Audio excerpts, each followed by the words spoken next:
Greetings, everybody. Critcast is back with our Monday descent into Avernus.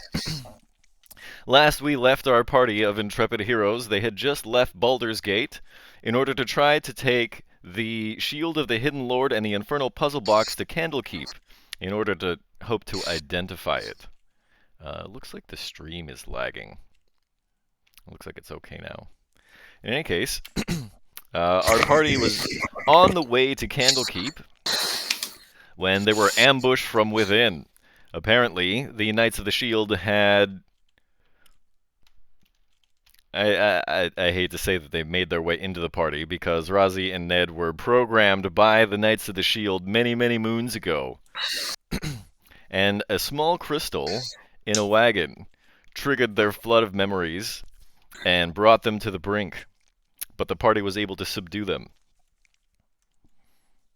And so we find Barely. ourselves... Say again? Barely.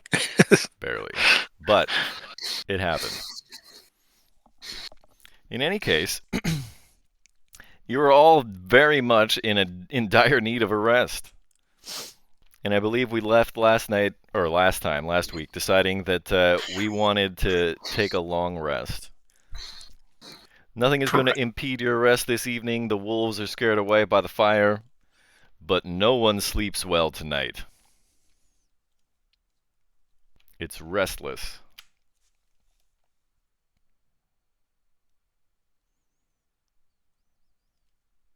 Vargas is still crying in the woods. That he is. Hugging that tree. Hey Vargas, do you mind hopping down here? You know, everything seems to have calmed down a little bit. I mean, I feel a bit safe up here, but I mean, I suppose I can come down if it's easier. Yeah, why don't you come over here? It's a little warmer. Yeah, you're right. I mean, maybe it's...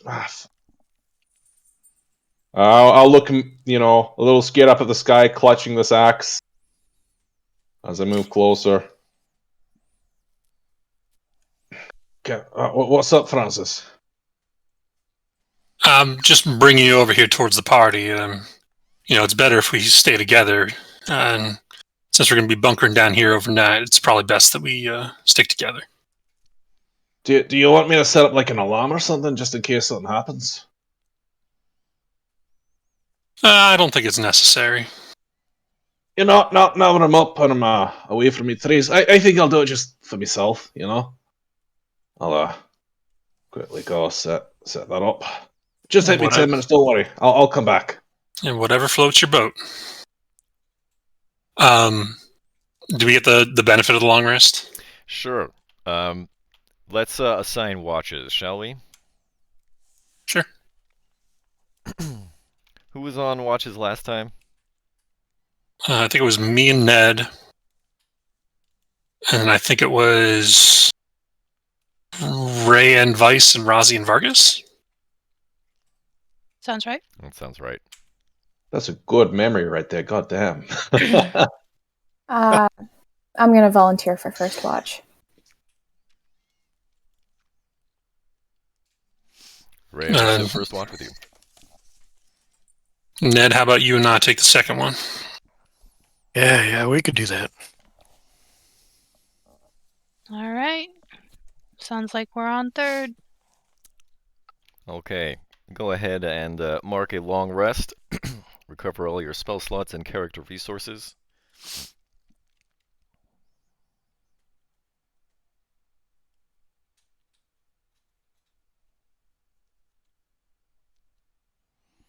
In the morning, you gather up for breakfast as usual. But there's still this lingering feeling in the air. Almost as if maybe you don't completely trust each other anymore.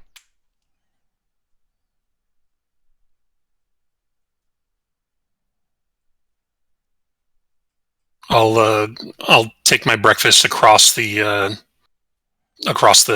campsite from Ned and Razi, but I'm keeping a close eye on them. Hey, Razzie. You think, I don't know, it feels weird, right? It seems like something crawled in their britches. Yeah, I don't know what their problem is. You get possessed by a monster one time. One time. Are you saying this audibly?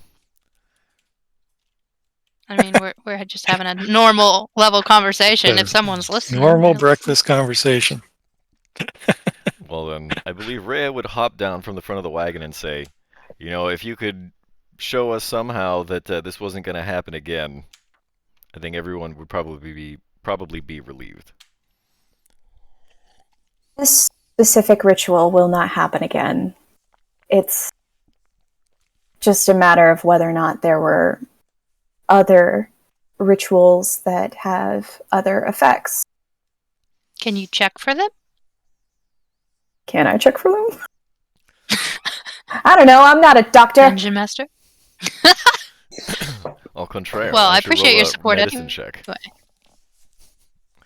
Failing that, you have some spells maybe? Probably. I don't know. 12? You don't see any trace of whatever was left of this curse.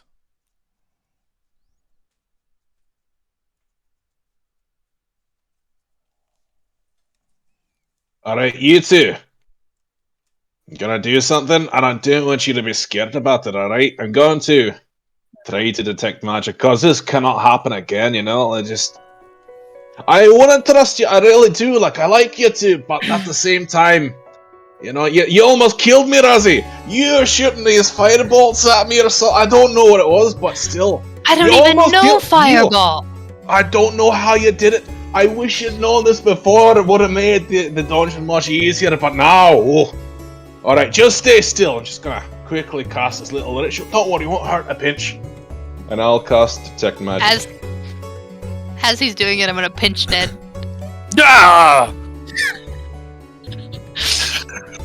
Hey. I haven't started. It takes me 10 minutes to do this. Just relax, alright? Just fucking hell. Ned proceeds to get pinched for 10 minutes. Ow, quit it. Ow, quit it.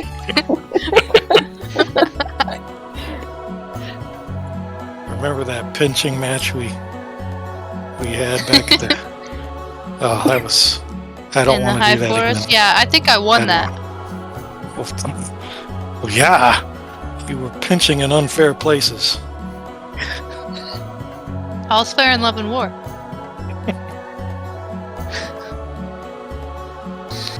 Alright, 10 minutes elapses without event. And you cast Detect Magic as a ritual. So I'm gonna look over at Razzie and Ned and see if I can spot anything that's out of the usual. You definitely detect some magic coming from them. Most notably from Ned, there's a flail and a shield. Actually, no, the shield's on the ground still, isn't it? And glowing runes. Yes, also those. Those are definitely Oh, Alright. I'm on the wrong. Alright, Ned, you're not gonna like this, but I need you stripped down. I can't see beyond your runes. It's just too powerful. You know what I mean? Ned shrugs. Okay. He starts getting naked. Alright, Naked. good man. And honestly, you don't need to worry. I can see there's nothing on you. Actually, you do detect just the Wasn't gonna faintest do it little bit anyway. of magic coming from. Oh, what's this over here, huh? Where is this coming from? It's in a little pouch. In a pouch. I throw him the pouch. You know that your dragon fangs are in there. Yeah. Well, there's nothing on you, just in this pouch, but if it's in the pouch, I imagine it's not a ritual on you, so here you go. You didn't look? It's not on you. Your bag's your bag. Alright, Ned. Guess I don't get to brag about slaying a dragon, did I? Once Ned is naked, he crawls up on top of the wagon and starts dancing. I'm gonna peace off over here to the Roll a woods. performance check. I'm gonna take my great sword and practice on a tree. What are you doing by the tree, Frankie? I'm taking my new greatsword and practicing on a tree. Oh, you're gonna dull Rice it. is gonna Don't sit do behind that. this one. That is the worst dance that has ever been danced. You rolled a 0. How do you roll a 0? Like, Ned tried to break dance and fell off of the cart or something. Oh my gosh. That is perfect. Just With, face down on the ground, butt ass naked. With Still no shaking his booty. no magical stuff going on with him though, yeah? Oh, that was magic, all right. Turn it off.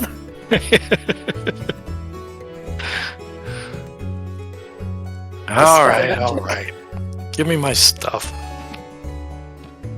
Alright, well, it doesn't seem to be nothing magical about either of you besides your gear, so I suppose you're right. And our sparkling personalities.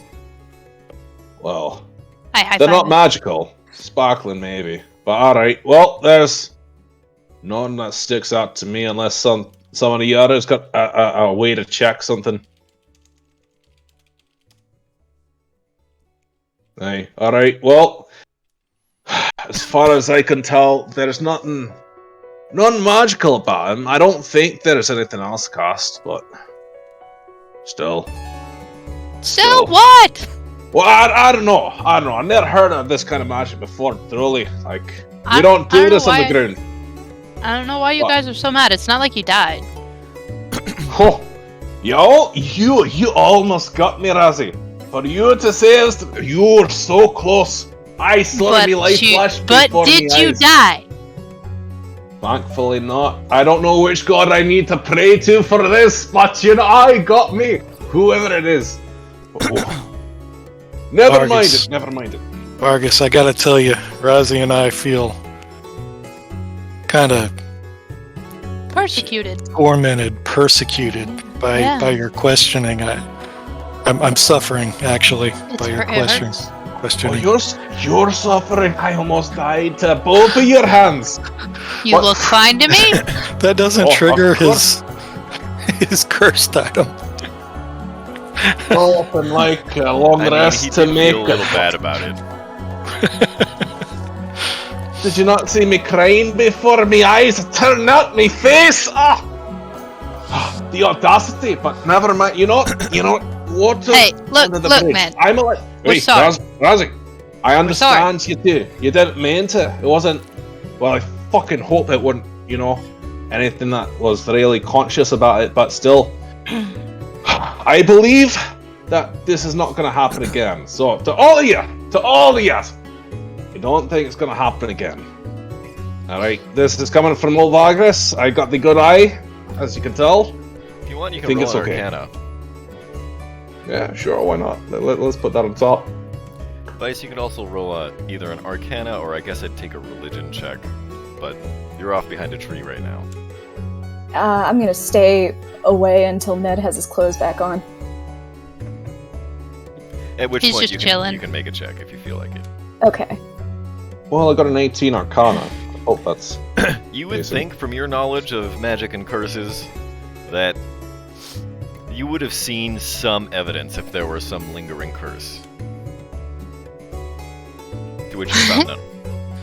No, from what I can see from the outside of you, there's nothing wrong. There's no extra curses or nothing. Now, I've already been in enough prison wallets for my own life that I'm not willing to go and check anyone else. So I believe you.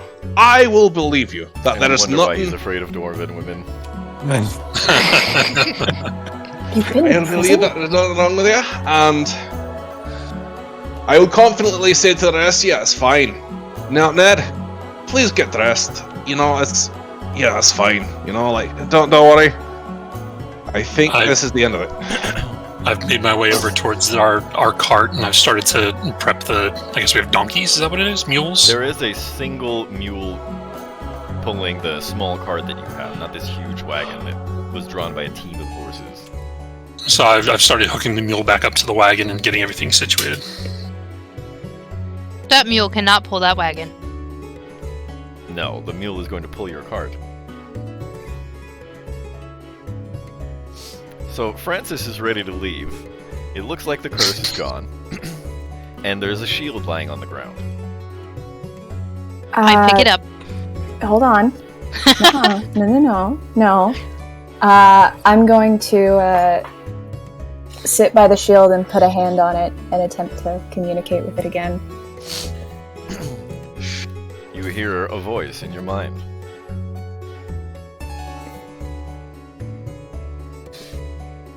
Say anything? Take me to I Avernus. thought you said you didn't want to speak to me. That is because I was mad. And to say that I am less frustrated would be a lie. However,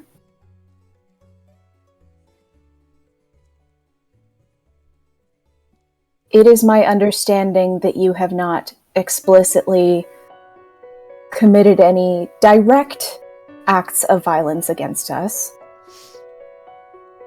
despite your assistance in harming the party. You yourself have not directly harmed the party, but merely through Ned. I did try to communicate this with your party at an earlier time, that the Order, the Knights, they will stop at nothing to reclaim me. This is the first I'm hearing of it, so It's not my fault your party hasn't been forthcoming with information, is it? it- Please don't blame me in the future. I apologize. However, I will pose the question, can we trust you at all? Of course. I have already vowed to be your advisor and guide. The Hidden Lord does not lie. You say that, but you could be lying when you say that.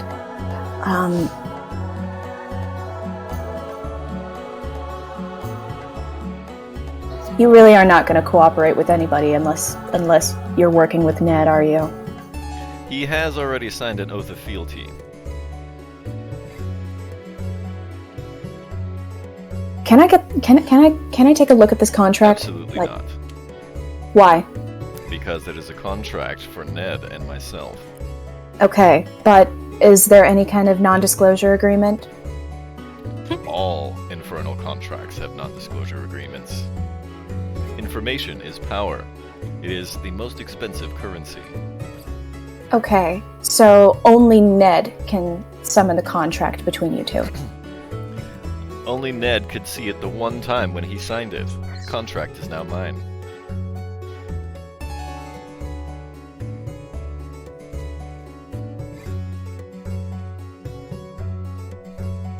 If you wish to see this contract, I'm sure we can work out some sort of arrangement. I am not signing a contract with you until I know more about the situation. And even then, it's gonna take a lot to convince me. Like I said, I'm sure we can come to some sort of arrangement. Sign it. Is Ned just saying that behind me? Like over my Actually, all shoulder? of this entire conversation is happening like in the blink of an eye.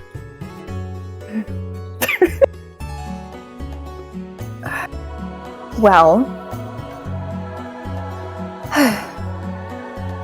I am willing to return you to Ned, assuming that you will not further impede our progress. However, should another circumstance like this happen, I need you to play an active part in righting what has been wrong. I did. Did you not see me lend my powers to Ned? You did so, and he used them to hurt us. How do you know he was trying to hurt you? He used them in opposition to the party. Also, he attacked us, just blatantly. Are you But dead? did you die? Yes. No, thankfully not. And the reason that no one else is because of me. That may perhaps be true. However, you do not know what the outcome would have been if you had lost that battle. I assure you, you would still be alive. Well, we can't guarantee that now, can we? I can.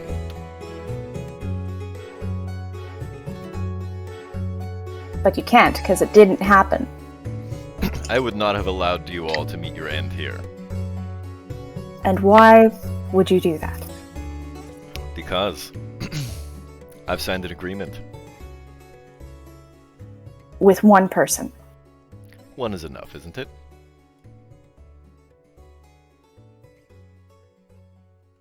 I need you to, with your non-existent, spiritual eyes, I need you to look at me and say that again. I have been looking at you, and I do not lie. What? Stop it. All of a sudden you feel like this entire headspace, there gotta be some invisible eyes somewhere. Oh, great, now I'm deeply uncomfortable. Creepy! Listen. You are an unknown variable. I am the Hidden Lord. I'm a Celestial. Wait, really? Yes. This shield is of Celestial origin. I'm sure you knew that. Well, yes, but...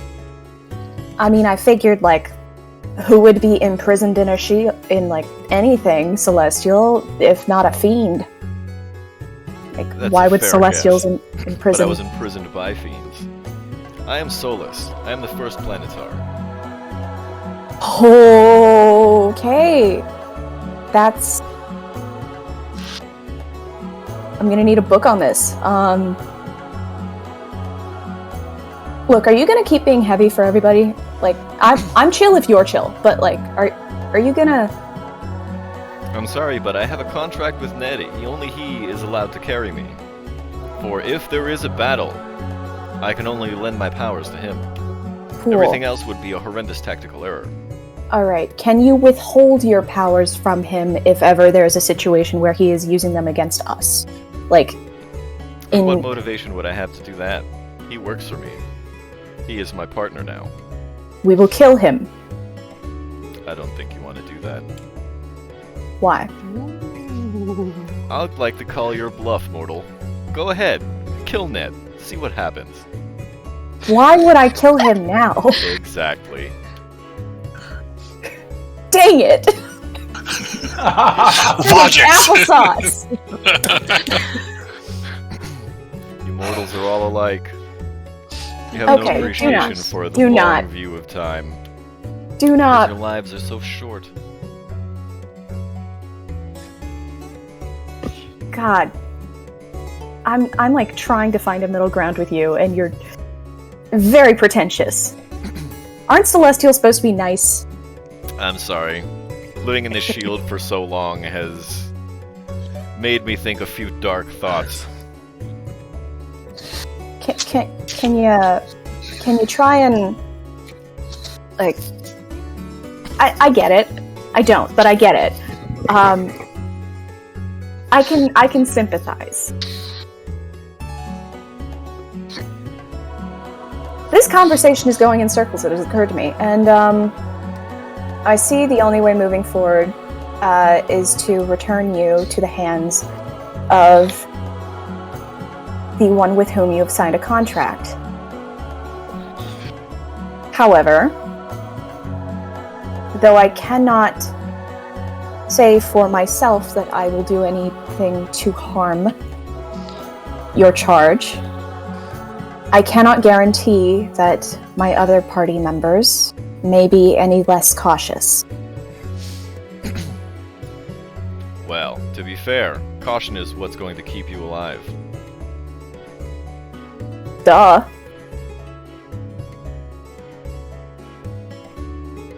Well, in that case, I suppose you shall be returned to Ned. That is fair. But you gotta be cool, alright? Can you be cool? No. I'm sorry. No, until I I'm hear cooler than why. a goddamn cucumber, alright? Word. Also, I'm forgive the bookworm in me, but I need to ask you so many questions. We can save it for later, but I have a lot of things I need to talk to you about. We're going to have to meet in a different extra-dimensional space so you can use a pen.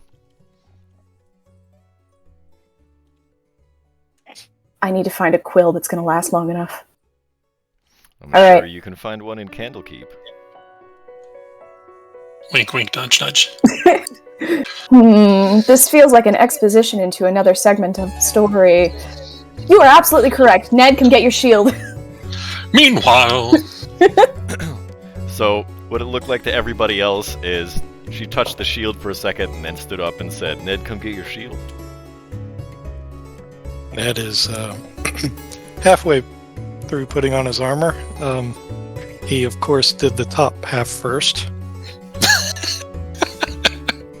Just flopping out Ned, there. put on your pants faster and then get your shield. He starts to Winnie the Pooh his way over to the shield. No, but then no, what did I when you just say when you say that, he shrugs, turns around, and puts on his pants. Thank you.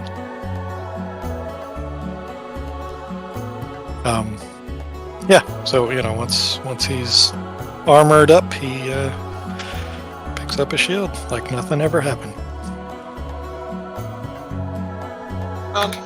I see that you're picking up that shield. Now, I thought that we had a kind of thing where we weren't going to touch that.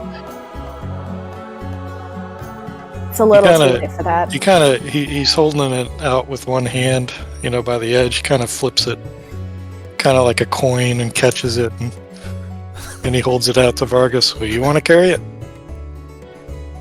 Well, I mean, I guess here's to trying, and I'll grab it and see what You happens. try, but it weighs like a ton of bricks. It just drops straight to the ground, and your hands are, as long as you want your hands to still stay attached to it, your hands are going to proceed towards the ground with the shield. A ton of bricks as opposed to. There'll come a point where I pull away. Ah, fuck, Ned! Christ, he almost took off me hands. Ned! What did you do? I must have gotten stronger. He starts flexing. Vargas, he signed a contract with the being that which is trapped within that shield.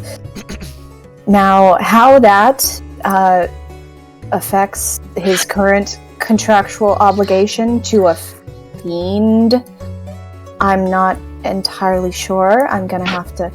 Let's just say that Candlekeep is gonna have a hell of a library for me to look through. But, I don't think that shield's gonna let anyone else carry it. He It's said been he like 2 he days. said he'd do he already everything. made 2 deals. he said he'd Right, do Ned? everything he could to get me out of the other deal. So Did he really That's- say Of course. everything he could? If everything he could That's what he said. equals Can I it's check? impossible, then that means nothing. Oh, Ned, why? I'm gonna check with the deity. Did you really say that you do everything you can to help Ned get out of the deal? You're gonna touch the shield again and talk? Yeah. Just like tap it. The response is yes. I'm going to try to help him maneuver his way out of the other contract. Is that because it directly afflicts the current contract? It does not. They are not in opposition. Okay. Alright. while this is going on, Speculation.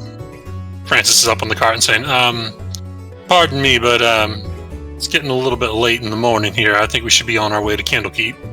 Sure. Ned, Just one more moment. I'm sorry. I'm really sorry, Francis. I just need to, and I'm gonna put a hand, a big hand on Ned's shoulder and be like, "Don't make any more deals. Just don't make any more deals. Consult any one of us before you do anything else, okay, Ned? Wait, Please, hold if on. you're going to No, make a hold deal, up. talk to someone. All right? I don't know about any of us. How about specifically consult myself or Francis? Oh, thanks, Vice. Thank you. All right. You know, never mind. All right, Ned. All right, just remember. Talk to someone. Just any one of us. Fine. Fuck me. Like me or Vice or Francis. And just talk to someone before you make another deal. Okay? So, I have no idea if the others can hear me or not. Ned doesn't comprehend that. But all right, Vargas. So you're saying that you're offering to be my lawyer, my representation No, on contract deals. no. I'm saying talk to someone before you make a deal. Just talk to someone. Ideally, myself, or Vice, or Frank. I mean, someone. All right, just talk to someone. Do you understand? Vice and Frankie are like. Probably not Rozzy. I mean, I already know what they're gonna say. They're gonna say no to every deal. I need to know I got somebody that's gonna make good deals for me. Yeah. All right. Well, your odds are pretty good if you talk to someone who can sweeten it for you, and that might be some of us. But on your own, trust me, we could get a sweeter deal for you. Okay? At the very least, make sure you come to one of us so we can make a sweet deal. At the very worst of it. Okay? What do you think, Rozzy? I think that it's probably a good idea to consult with the thinkers of the group. They know stuff about things. I gotcha. All right. Now that we got that sorted, Ned, you still need to put your pants on. He put his pants on before he took the shield. Otherwise, Still hanging out though. Otherwise, He's got the Vice pants would up, An but- algebraic order of operations. He has That's to put right. his pants on before you can pick up a shield. He put That's them what on, but they're still around his ankles. That's what the P is in PEMDAS, right? Pants. no, so yeah, Ned's like, I has put his my shield, pants it on comes at before the I end. picked up the Exactly. shield. And then I look down, and the pants are down around his ankles. It's Rozzy, pants, armor, shield. Yeah. He's missing a belt. I think that's the issue. Rozzy's took my belt. I did no such thing. She drops the belt. All right. How about we head on our way? Let's get out of here. All right. So the party completes a long rest. You find no trace of any errant curses, and you've still got another 4 days' journey to Candlekeep. That night, you make camp, and I guess you're gonna stick with the same watches. I think Vice might have a question for you. Ask. I did still make the ledger of the things that were in the wagon, yes? Sure. Cool beans. Awesome. Great. Just wanted to make sure I had that. Oh, is anybody gonna take any of the stuff from the wagon? What Well, else? Vice Vice will not allow you. Just a bunch of okay. candles and ceremony stuff, right? Robes and incense and stuff like that, yeah. Oh no. Vargas would have looked through it and been like, nah, and just left. I Matter would of have fact, shared what was on the ledger with everybody, so they can we- decide for themselves if they want to take anything. I think we would probably have set it all on fire before we left. Aye.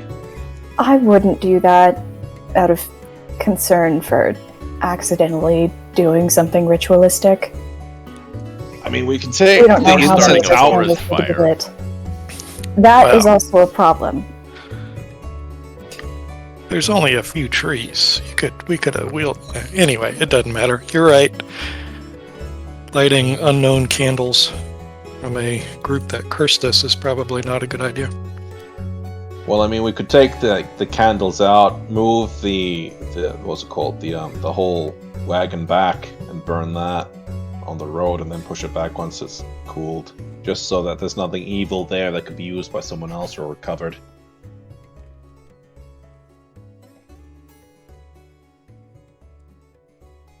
If nothing else, let's at least write.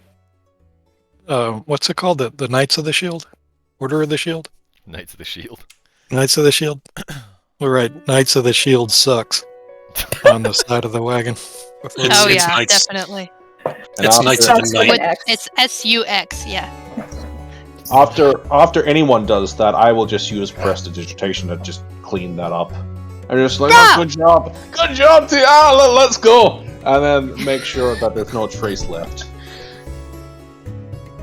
It's Nights into the night, they play flashlight tag afterwards. Yeah, no graffiti artists are allowed in this party. Didn't know These guys Vargas are no was such a fun, stick in are the they? mud. Well, No. for all Stick in you the mud.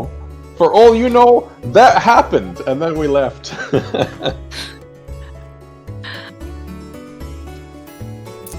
In any case, Yeah, we're a day ahead of that. We're now. on the move. that was supposed to have happened 24 hours ago now. Yeah.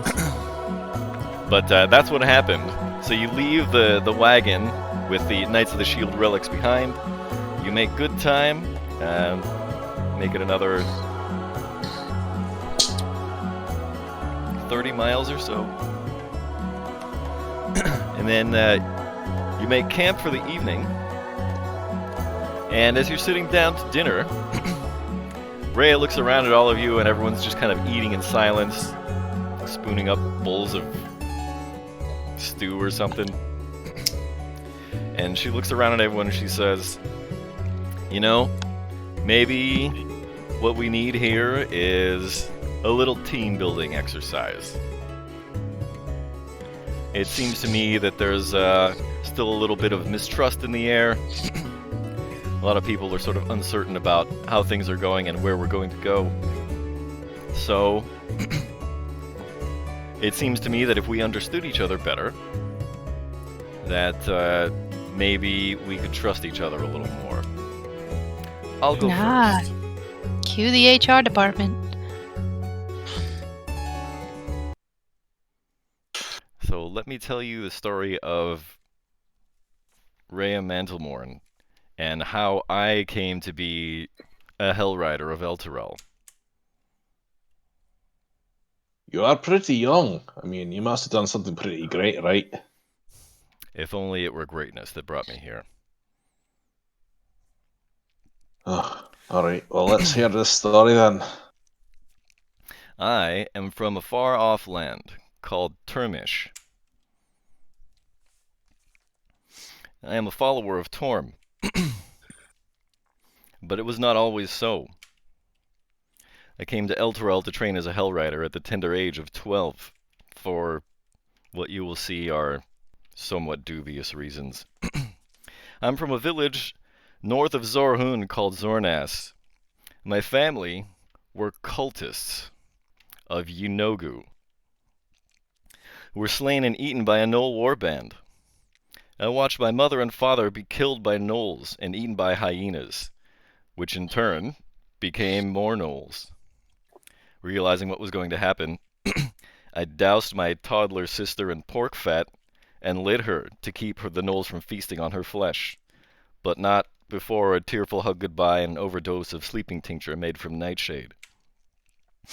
Then I doused myself in the same pork fat and armed myself with a knife from the kitchen and a torch made from my favorite toy sword and my sister's dress. 2 hyenas broke through the windows to feast on my flesh and my sister's. I stabbed one by leaping out of my favorite hiding cupboard, striking it in the heart. The other leapt on me and bit pieces out of my arms, but it also covered itself in the pork fat. By now the house was burning, as the Gnoll warband had destroyed most of the village. I smashed the hyena into jars of spices and flour, and it loosens its jaws to find a better avenue of attack. Then I lit the torch, and when the hyena came at me, I lit it as well. Escaping from the house, I found myself face to face with the Gnoll warband's rear guard.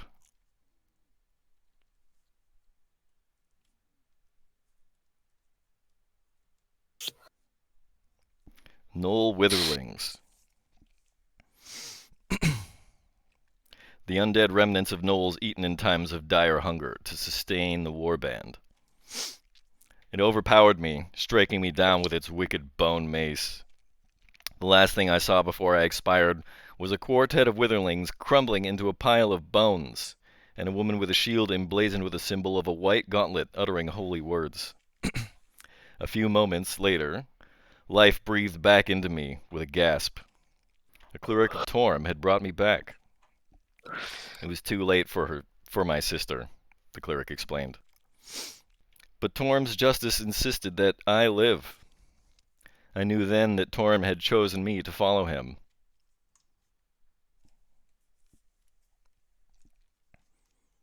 When I learned of the Hell Riders,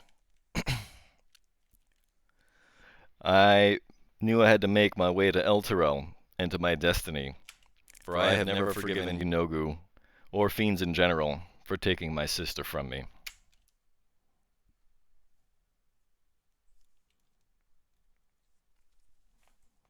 And that's how I came to be a Hell Rider. I'm gonna scoot a little bit away from her. Fully, Huge orc barbarian scooting away from a 17-year-old. Vice is fully like across the fire. She has put down her stoople. She's vomiting over a log. Mortified. She You just fought kind of well. cracks a half smile and says, "How do you think I felt?" All I know is I need to take you to some parties. 'Cause She's 17, Ned. you are quite the conversation piece. Aye, and my culture, that's a respectable fight right there. Like, good on you. You know, you became stronger from it, and you became quite accomplished by the look of you. So, good on you. These last 5 years have been a learning experience. 5 years ago, and she points to her sword, I wouldn't know what to do with this thing. Now, I feel competent.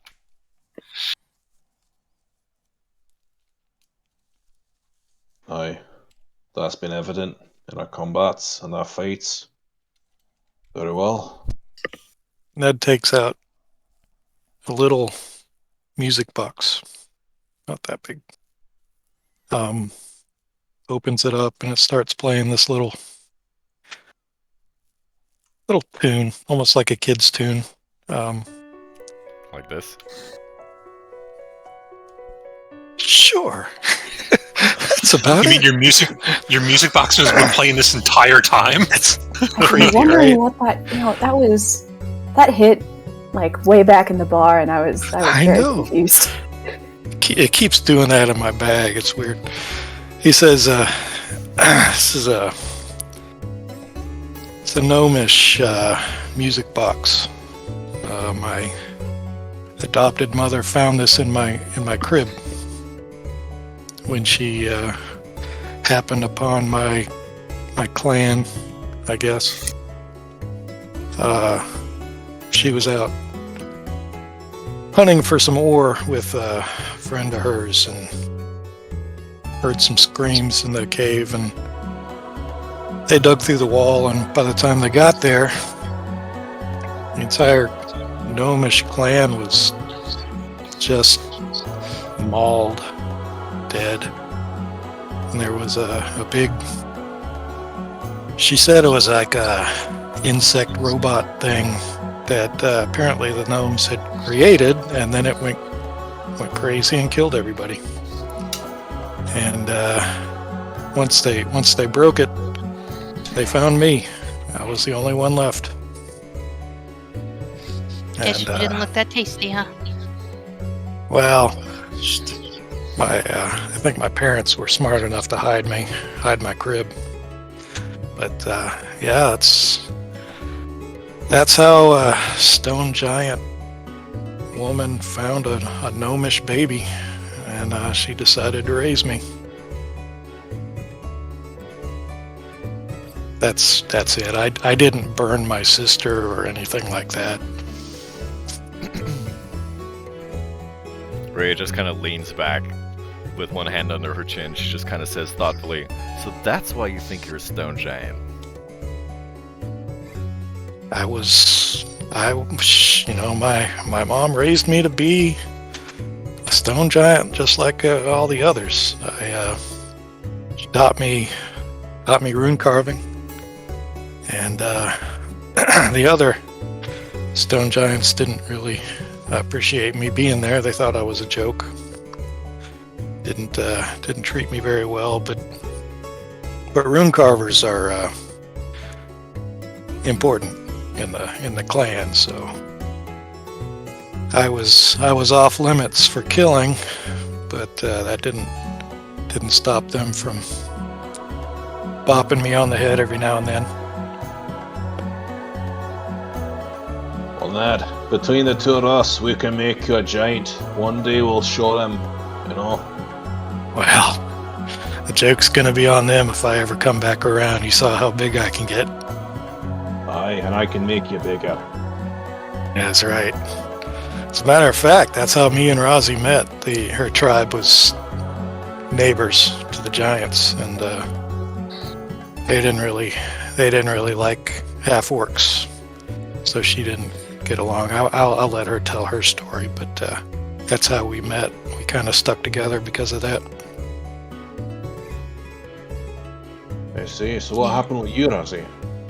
That's about the whole thing. My mom was a human, and my father was an orc, and Utgard tribes, the Blue Bears, they don't like orcs. We were at war with orcs as far back as I can remember. I never really asked my mom how that happened, but yeah, we I think we know. we made an alliance with the stone giants, and I thought that I'd have an easier time there, and I didn't. And so they couldn't kill me, though. I was a little too big for that. But Ned and I ran into each other and bonded over our pain. Yeah, we And then, oh, go ahead. and then we something happened, and we got separated, and I forgot he existed for a long time. And then I just spent a few years in the woods trying to figure out what was missing, and I ended up in Baldur's Gate. I mean, what are the odds of us running into you down in that place where we found you? Yeah, well, I had another party before you, but they weren't as tough, I guess.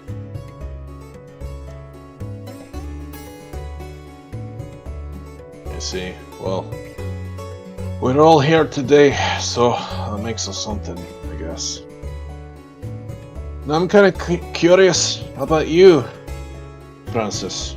What happened to you to lead you to us? Well, I mean, as you're probably aware by my appearance, I'm not from the land. I come from the oceans. My tribe, the Water Genasi. When I was a little kid, I mean, you do all kinds of weird things when you're a kid, but a bunch of my friends and I, we found this thing we called the graveyard. It's just a bunch of ships that had sunk in this one section, and we would swim all around them. We would go diving, looking for treasures of all kinds of shapes and sizes. And one day I was swimming around. I got separated from everyone and found the ship that must have gone down a long time ago. And as I was going through what was probably a captain's quarters, found a body that was in there, along with a book. The book was about Poseidon, and reading through it, it was fascinating. All the powerful stuff he could do, and all the vengeance that he took out on those that wronged him, and I really felt a connection to that, and so I took that book and I decided to follow Poseidon. And on my way out, I was searching the body for things that might be useful, and I found these. And you see Francis take off his boot, and he pulls off a sock, and he holds it up. This sock has holes all through it.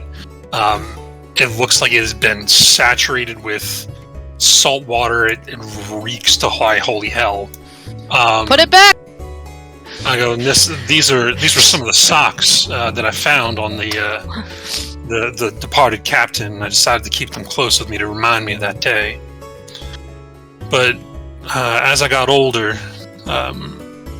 my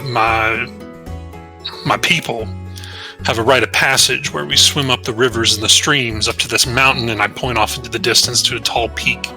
It's probably 100 miles away from here.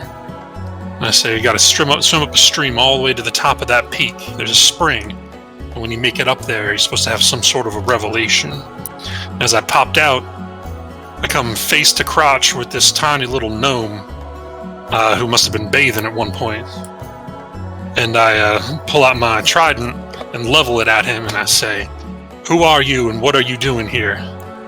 And turns out that was Ned just standing there bathing himself in the morning. Made quick friends in Ned, as you guys usually do, and been traveling with him ever since. You bathe, Ned? Well, you know me. I bathe at least once every 3 months. I will admit that is one of the last times that I have seen him bathe. I imagine that water was pretty dirty at that point then. It did have So a noticeable funk. You breathe water, Frankie? Of course. Then how do you breathe air? Amphibious. That So would you have been were a breathing first in day. Ned's butt water then.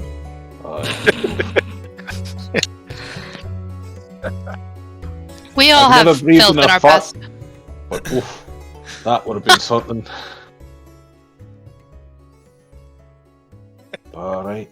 What about What you, I left- Vargas? What I left in that water did not come out of my butt. TMI. Thank what God about- for that. What about you, Vargas? How'd you become a traveler? Well, you see, once upon a time I was actually supposed to be a runecrafter, as my father and his father and his father before him.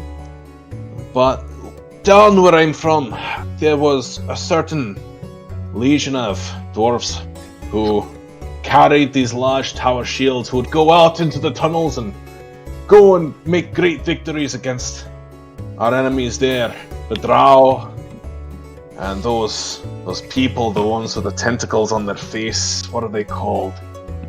Ah, I forget it now. But I had seen these people. The mind flayers.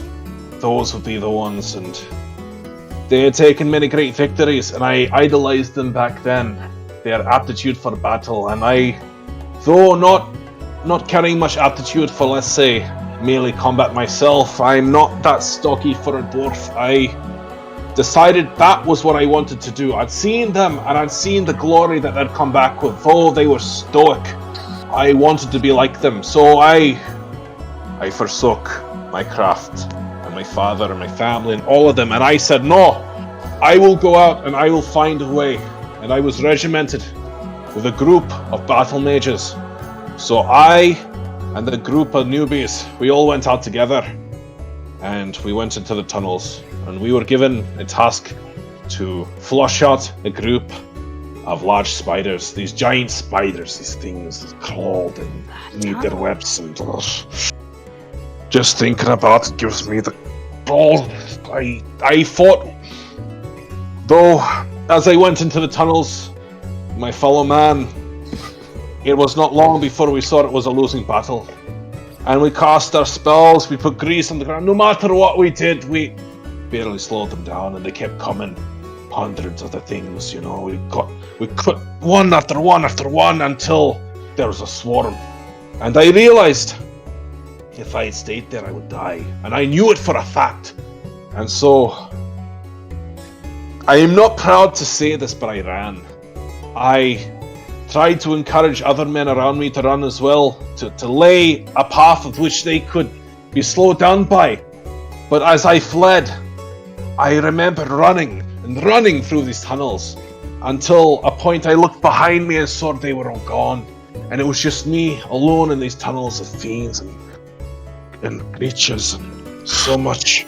I ran and I tried to find my way home, but I got lost and found my way up to the surface. It pains me to say that I have dug up the corpse of one of my fellow men and I suppose defiled it in my search for something, but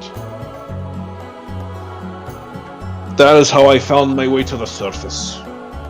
That is how I've come to be the Vargas that you know. I'm not proud of my past, but I cannot hide it neither. it is what it is, and I am the man I am today because of it.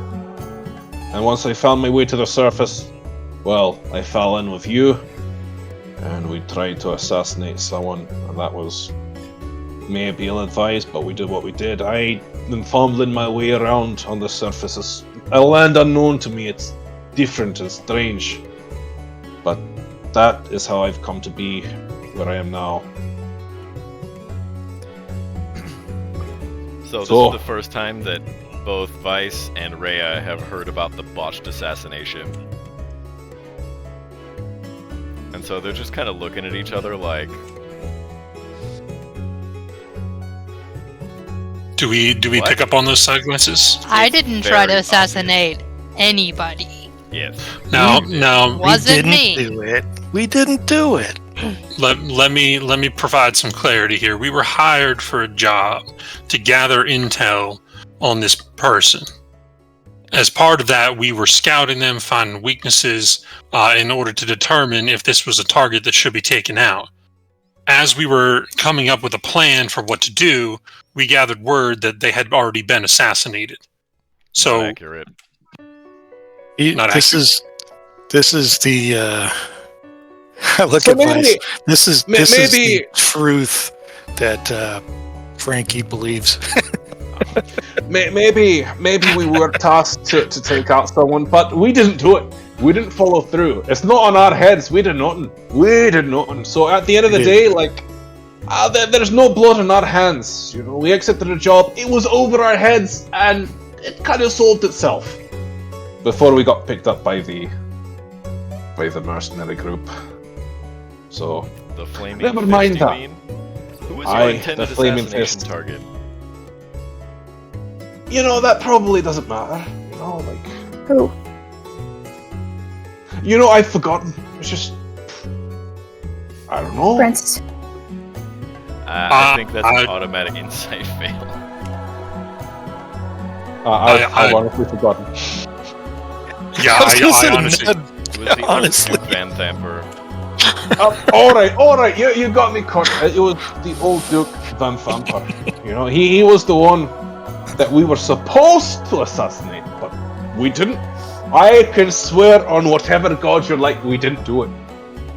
Vice, at this point, you recall hearing about Captain Zodge employing some people who were busted for putting together a bunch of information, basically an assassination plan for the old Duke Van Thamper. Not days before he was murdered, and Thalamra Van Thamper took over the seat.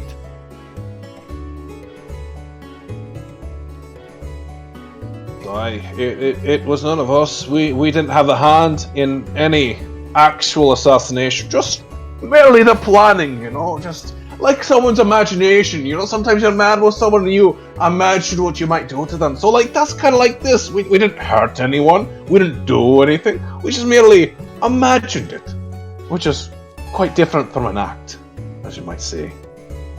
Now, Vice, you're the only one who has not shared with us their story, so I believe you are our last speaker for tonight.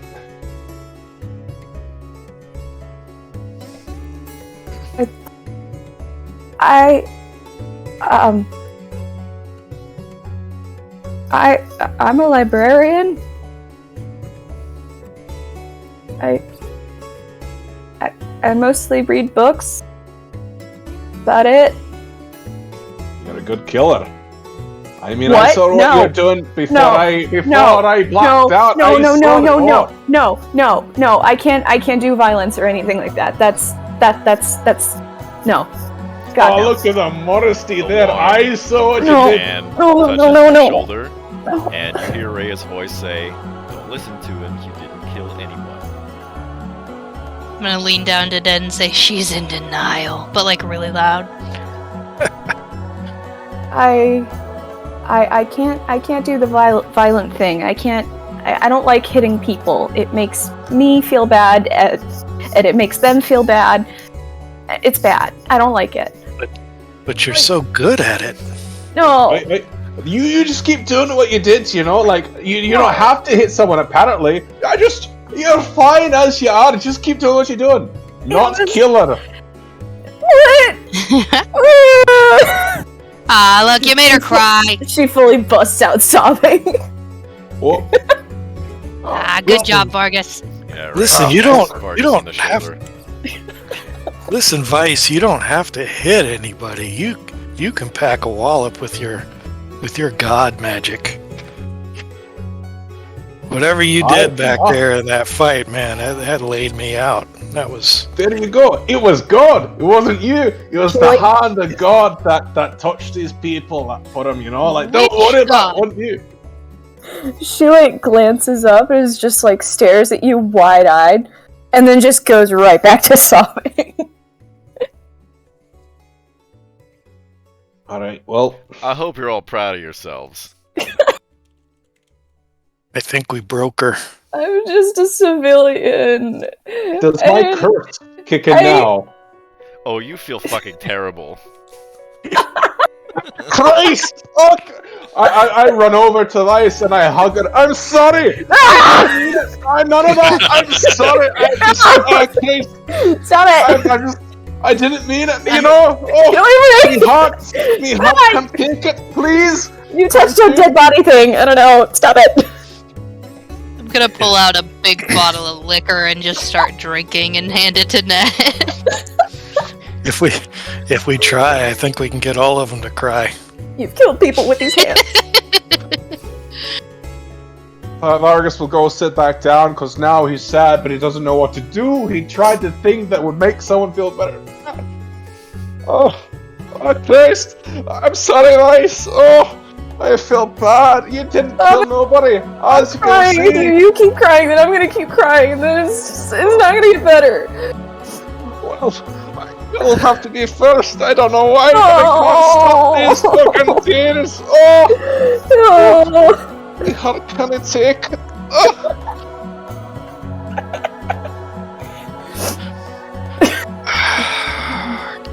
Alright, I think it's time for you to go to bed.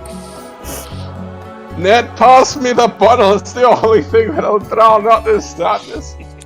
Oh no, this curse is gonna turn him into an alcoholic. Around this time, you hear some. That'll make three of us. Pop, pop, pop, pop near the fire. Rhea is now making popcorn. Is this a show to you? You're very interesting people.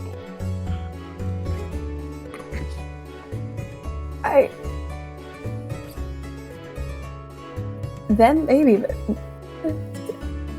I'm gonna snatch the bottle from Vargas and hand it to Vice and say, "Here, this'll help." But alright, pass me back after Vice. I need more.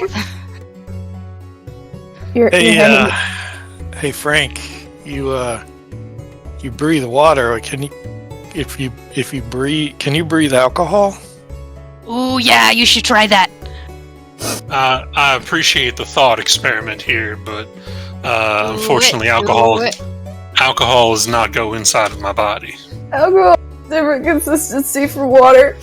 It's got a different pH. It's not the same thing. It's why alcohol and water separate when you put them in the same glass.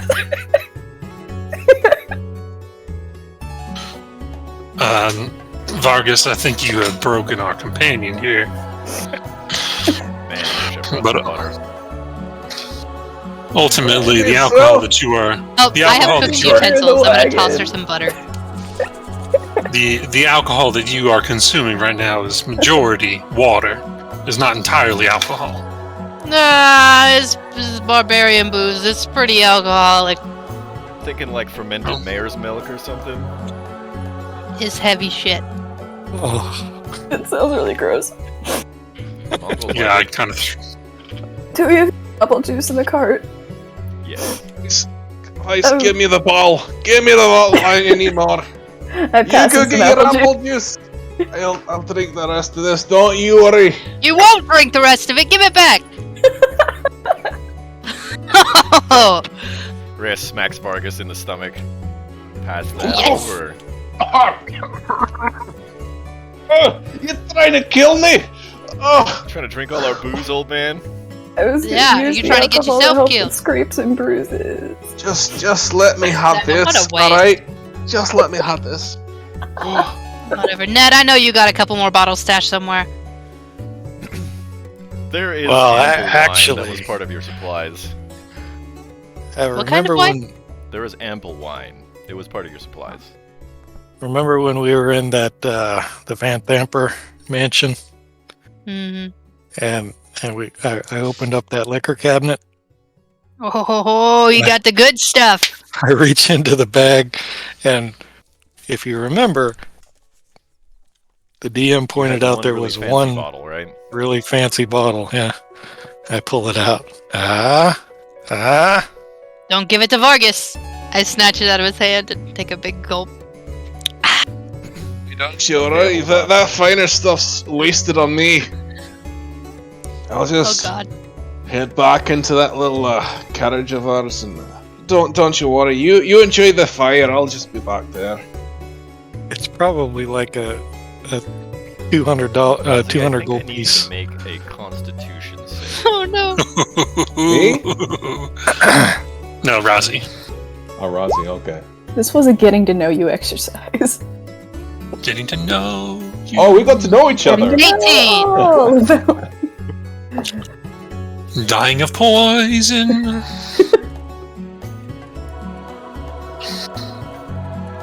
This is a lesson for all you kids in chat. Don't drink a bottle that you don't know what's inside. Also, don't drink. Or always There it drink a is. bottle that you don't know what's inside.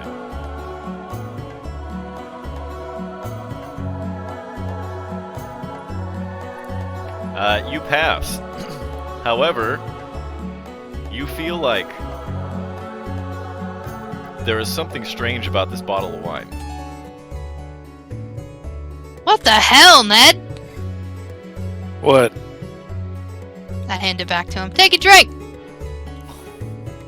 What do you? What? No, just try it. Just try it. This is the time that Ned questions things. Well, Now is when Not he the asks contract- question. I've never seen her Not act the that two- way. Not the two contracts with the demons. But I sniff it. Does it smell normal or? It does. It is odorless and tasteless, this stuff. LSD, nice. It's Okay. water. I take a swig. Okay, I need to roll me a Constitution saving throw.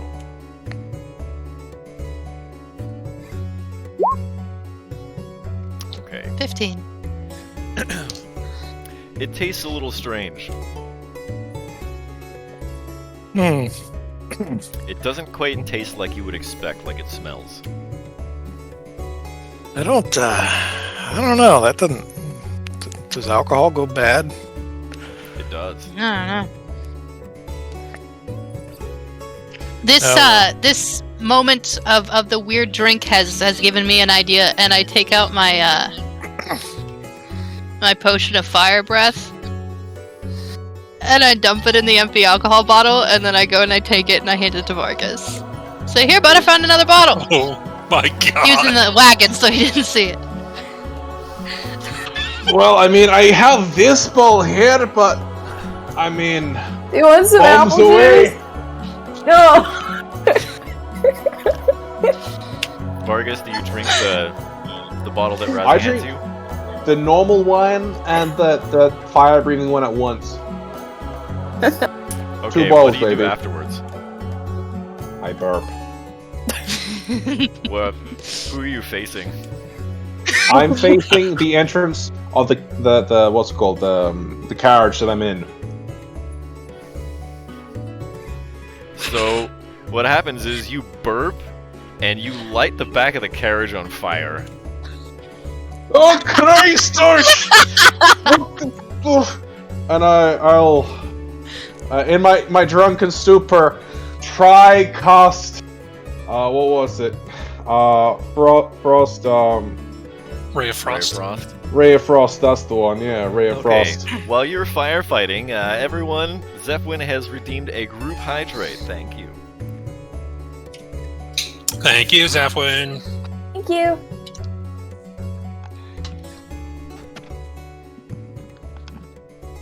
My son has that same Gatorade bottle.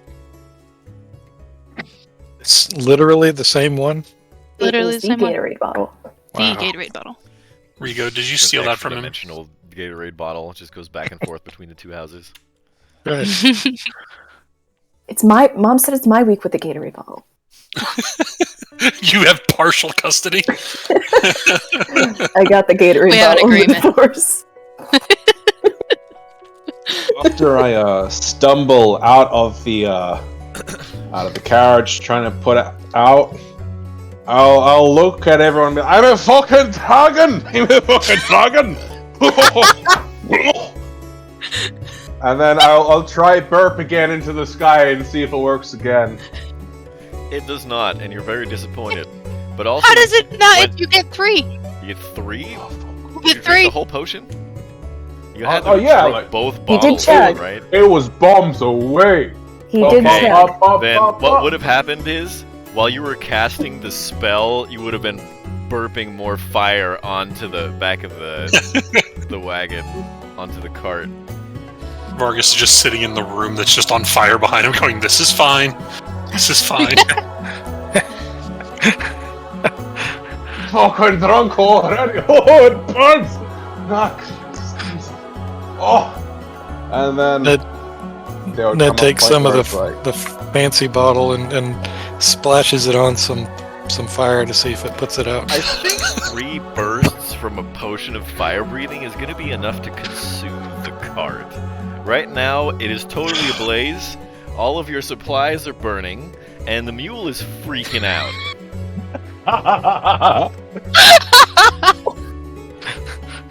So am I Ray goes able up to and surround cuts the rope attached to the mule, and it bolts. And she chases after it. And Ned and I are just dancing like arms hooked with each other around the fire. As soon as I would have seen a blaze catch fire, I run over and cast Create Water, and I douse the whole cart in 10 gallons of water. There you go. Aw, So what it's the a hell, 5-foot Frankie? cube, so that means it'll fall, right? And so it puts out most of the water, like, inside the walled part of the cart. So, like, the wheels and, like, the seats in the front, everything is still burning. Well, it says that the water falls as rain in a 30-foot cube within range, extinguishing exposed flames in the area. Oh. It's not a 5-foot Aha, so it worked. What am I thinking of as Yeah. a 5-foot cube? That So then the mule- that's Put out the shape fire. Yeah, But shape because water's it's rain, it's perfect. not instantaneous, right? It's going to take a few seconds for it. You know, it's heavy rain, right? It's 10 gallons all at once. But it's going to You take got a few me. moments. And that Vargas. Walking out! Trying to put it out as much as possible. and continually burning it more. Still, No, with the what's it called? Ray of something Frost. Ray of Frost. Ray of Frost, yeah. Okay, so the firefighting effort is much shorter now, thanks to Francis. But the mule still freaks out and bolts, and Ray is still running after it. I'm gonna get big and chase after the mule. Do you have any And I increased will movement speed? No. So now the mule is just freaked out that there's this giant gnome chasing it.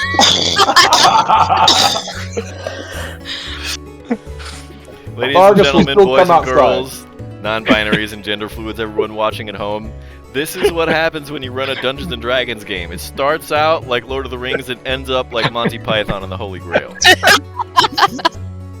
Accurate. 100% Michael's accurate. just standing off to the Vargas edge of comes everything, down, he just still like, says, I'm a dragon, and tries to burp again and nothing.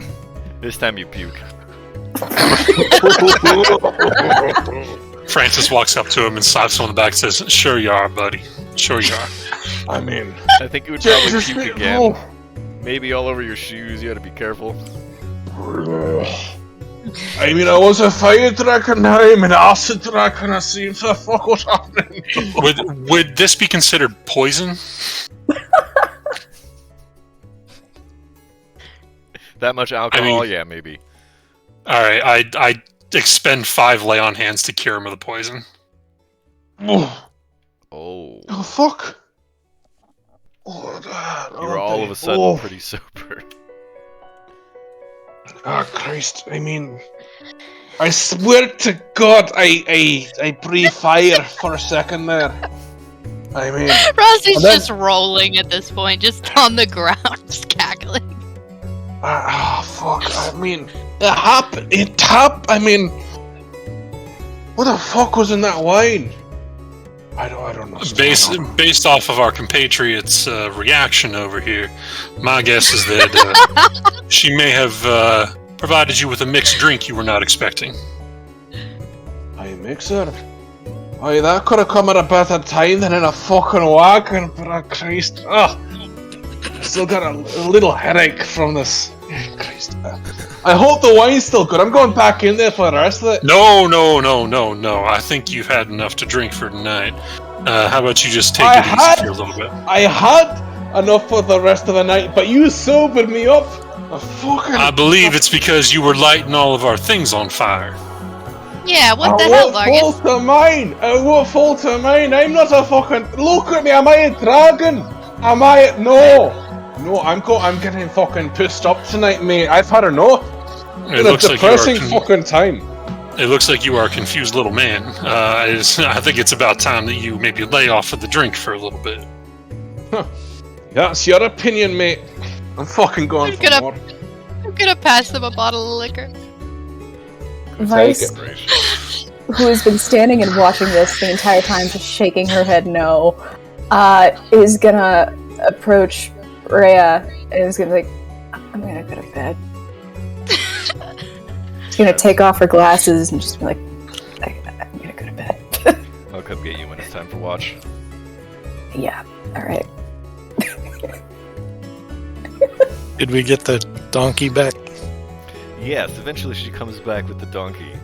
Although, she has to, look over her shoulder and tell you to stop running because you're freaking the donkey out. The good news is it only lasts a minute, so... I know, a mule can run pretty far in that amount of time, I think. Mules are pretty speedy. So can Rhea, hopefully. She's pretty swift. While these others are consuming for the night, I'm gonna go find Weiss before she falls asleep. Nice. Damn it! Sorry, it's spelled with a W. My brain is like, it's Weiss. It's Weiss. It's No, German. it's Weiss. Yeah, it's I know. Anyway. Hey, Weiss. Do you have a minute to talk?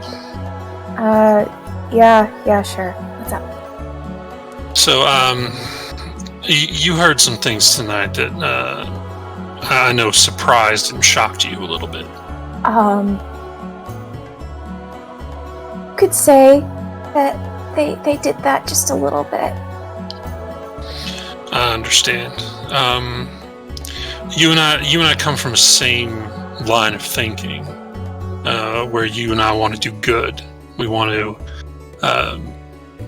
do things on this earth to make it do things on this land to make it a better place to live. And I understand that from your life, you have not had to encounter much violence, much evil in your day-to-day life. You know she's from Baldur's Gate, right? Did you hear that in here? Something buzzing around. You know I'm from Baldur's Gate, right? Damn it. Okay, look, Francis has an intelligence score of 8. He's not too smart either. That makes Rossi smarter than Francis. Yeah, I'm well aware. So, Vice, I know that you do not want to harm things and that violence bothers you.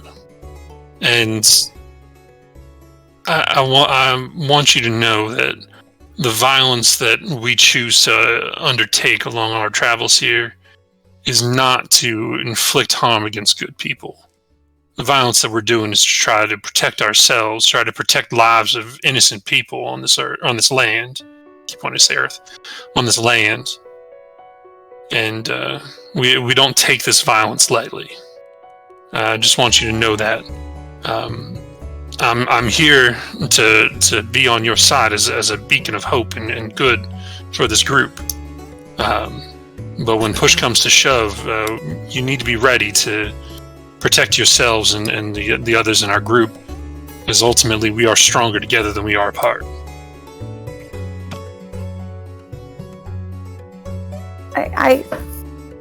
I mean,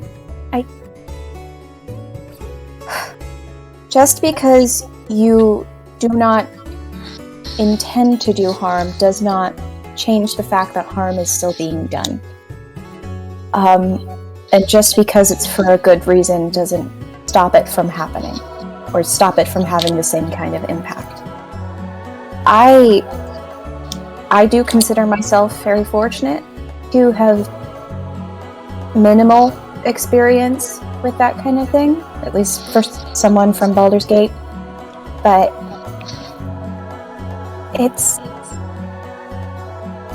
it doesn't make it okay.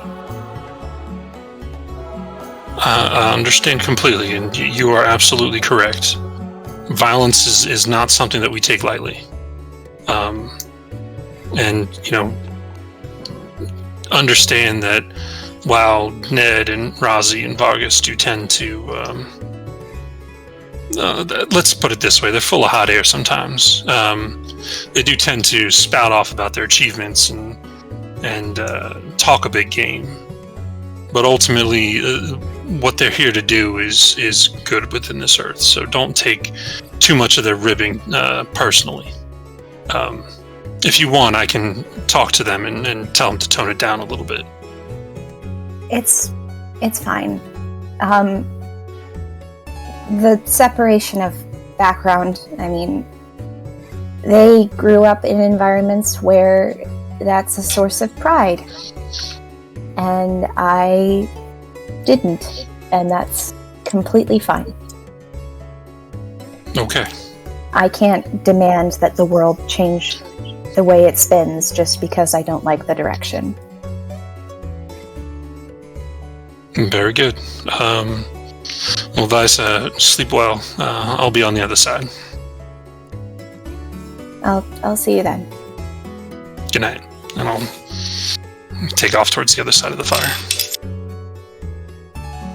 While they're having this conversation, I go up to Ned so that we can have a conversation, and I pull out a sheet of paper, and I write both of our names at the top and draw a line down the middle, and I say, okay, that's 1 point for me for the fire breath potion, one for pushing you into the sewers. That's 2 to 0, Ned. So you're really gonna have to step your game up here. Remember you opened up that door. Oh yeah, I can remember that. I put a mark under Ned's name. Hey, look at me! I'm Razi. Still winning. And I roll it up and put it back in my pack. I'll get you. All right. Does anybody else have any other shenanigans they'd like to engage in around the campfire this evening? I might, in my drunken stupor, go up to Rhea and say something completely. This is gonna be bad. So that popcorn, I hope it didn't remind you of any other things burning. Rhea grabs your bottle of liquor from your hand, and with one very swift motion, cuts it in twain with her sword and sheathes it, and drops it at your feet. Half of it, alright. Oh, the good half of it. Thank you. You did me a mercy. No, you're holding, like, the spout, like the neck of the bottle. Hush. Why is the rum gone? Fuck. Alright. You could have cut the other half. No, you wasted good liquor. Oh, never mind, I suppose. I mean, that's a bit of a wasting, isn't it? Maybe you had better keep your head about you, Master Dwarf. You have to be on watch tonight. Oh, don't you worry about that. Oh, these keen eyes of mine, they're gonna be good for the whole night. How many till fingers dawn. am I holding up? 3? Maybe? Is that 3 fingers? I don't know. If that's 3, then he's too far gone. Sober up. You have to stay on watch. Keep your wits about you, alright? We're all depending on you. my wits a little easier, no matter what the fucking She things gently kind of shoves you so you fall back and sit on a log. Okay, if there are no other shenanigans going on this evening, who drank from Ned's bottle? Just Razzie and Ned? Yeah. Okay, Razzie, you made your saving throw, but at the stroke of midnight, you sit up wherever you are and you turn over and start to retch. Whatever was in that bottle did not taste good, and it did not sit well. Ned, I need you to roll me 9d8. Or I'm sorry, 9d6. God. well, that's better, but still, oof. 9d6. Well, here's 5 of them because I want to use the gooey. And then for Wow, that's a 37. lot of sixes. 37 points of poison damage as the midnight tear begin to take effect inside your system. Your eyes turn black, and as you puke, this nasty, thick, black bile comes right out of your liver and out your face. Ugh. I think you lose a point for that one, Ned. Rozzy, Blech. what did you do? That wasn't me. Can I take psychic damage from hearing the description? A little bit. Ugh. I think we all took some in real life. Yeah. Vargas was out.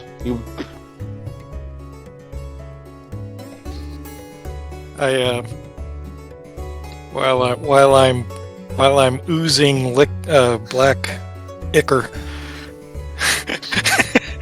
I'm gonna smack Frank. Frank, I need you to help, man. Oh, I feel like, as Vargas would say, I feel like crap. He says this in between. I I feel like. I reach over and I put my hand covering his face and I pump in 5 lay on hands to cure the poison. You instantly stop retching. You feel a lot better. But you definitely feel like a bunch of black ichor ooze out of your ears. Say, Ned, go back to sleep. Wait, wouldn't that be during their watch? Oh yeah, Yeah, you guys are on second watch, right? You better not be We sleeping. are. We are on second watch. then I'll keep one eye around us, but I'll keep the other eye on Ned to make sure he doesn't transform into some odd beast. I think it might have been what was in that bottle.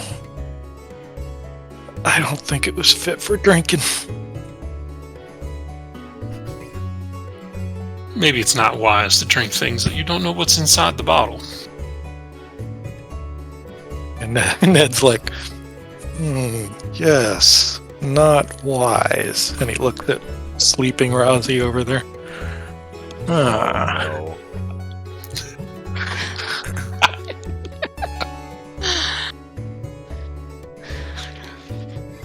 But I'm not doing anything with that tonight. Oh, damn it. Okay. Then in that case, the rest of the evening passes without event. You awaken to the smell of bacon and eggs. And vomit. Well, hopefully you moved away from wherever that was. Now, Probably Vargas everybody would had have to wake cast. up for just a minute to hear all of that, because it was probably Vargas pretty would loud. have cast a cleanup spell when our watch came around, right? Right. Yeah. The third watch would have been pretty rough with me having been throwing up through the night and him being hungover. If something had come upon us at that time, we'd have been fucked. You didn't throw through the night, you just woke up at the stroke of midnight to puke. Hmm. Okay, I think this is probably a good time for us to take our first regularly scheduled break for the evening. Alright everybody, it is now 8:30 p.m. Central Standard Time. We'll be back in 10 at 8:40. We'll see you then.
Greetings, everybody. Crit Cats is back.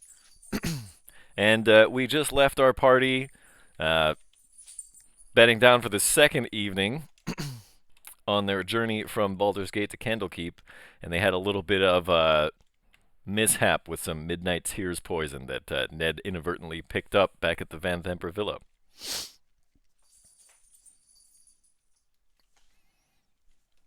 But everyone wakes to the smell of bacon and eggs, has a breakfast, and I'm guessing everyone moves on? Mhm. Okay. Oh Christ, I need some bacon and eggs. Give me some of that. Oh, this headache. I need something. I need a cure. Yeah, maybe drink less. That's a suggestion I cannot take. I mean, I tried. Has the black Poison stuff is strong. stopped oozing out of my ears? Oh, it stopped when Frankie lay on hands to Okay. remove the poison. It trickled Gotcha. out, though, for a hot second there. In Hey any Ned, case- come over here. I'll fix that up for you. Oh, I still. Do I still got some stuff on me? Aye. I thought it made me look cool. Nothing makes you look cool. Midnight Tears chops. All right. Who's got the bacon? Number one. And number two, how does the bacon not go bad? We don't have refrigerators. It's salted. Yeah, it's cured. The salted part. And if not, is the particularly magic. delicious. Magic bacon. Pre-cooked bacon. Keeps longer. Yeah, there you go. Or just Just put it in jerky. the microwave. Put it in ye olde microwave. In any case, travel that day goes off without event. And when you make camp for the evening, as everyone's sitting down to dinner, which is, I don't know what you got left, anything that didn't burn. I guess you guys are eating more bacon. I'm okay with that. Not a bad choice. Ned and I are pretty good at hunting. We spent a lot of time in the high forest. If No, you it want to doesn't hunt, you burn. guys can hunt.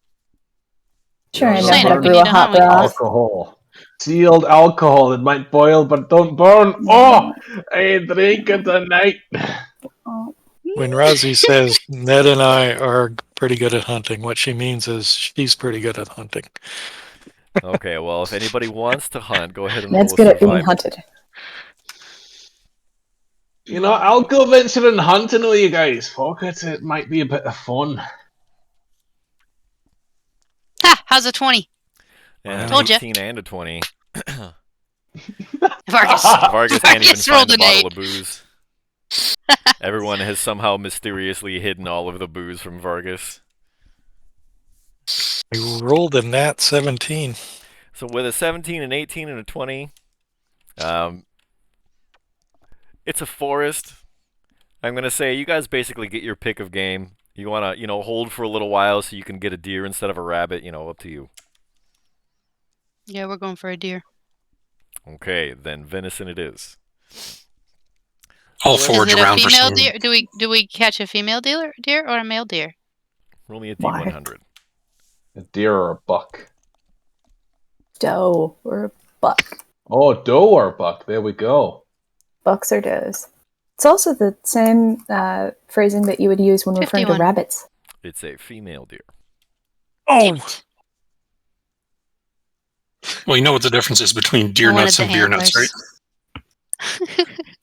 What are the hope so. antlers, not the nuts, Francis? Do you know what the difference is between deer nuts and beer nuts? What's the difference? Beer nuts are usually about 5 gold, but deer nuts are usually under $1.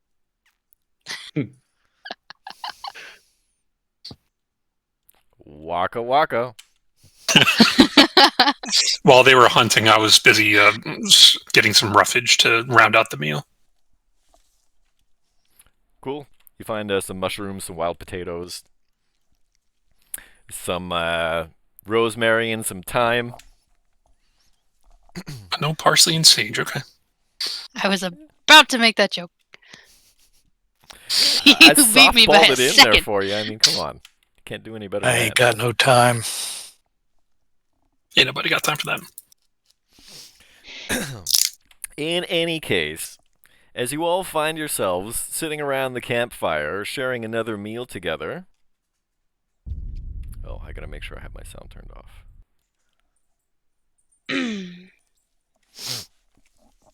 Reyes says, it's story time.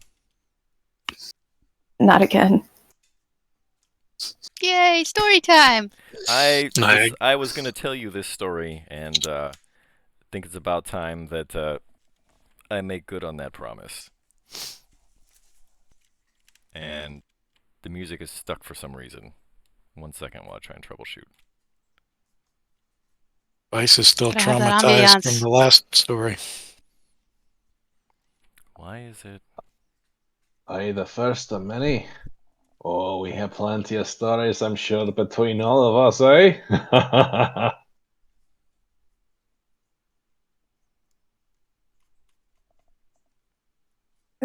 Yeah, like your story about No. you and the hag in the forest, Ned. How about that one? Yeah. Her house looked tasty.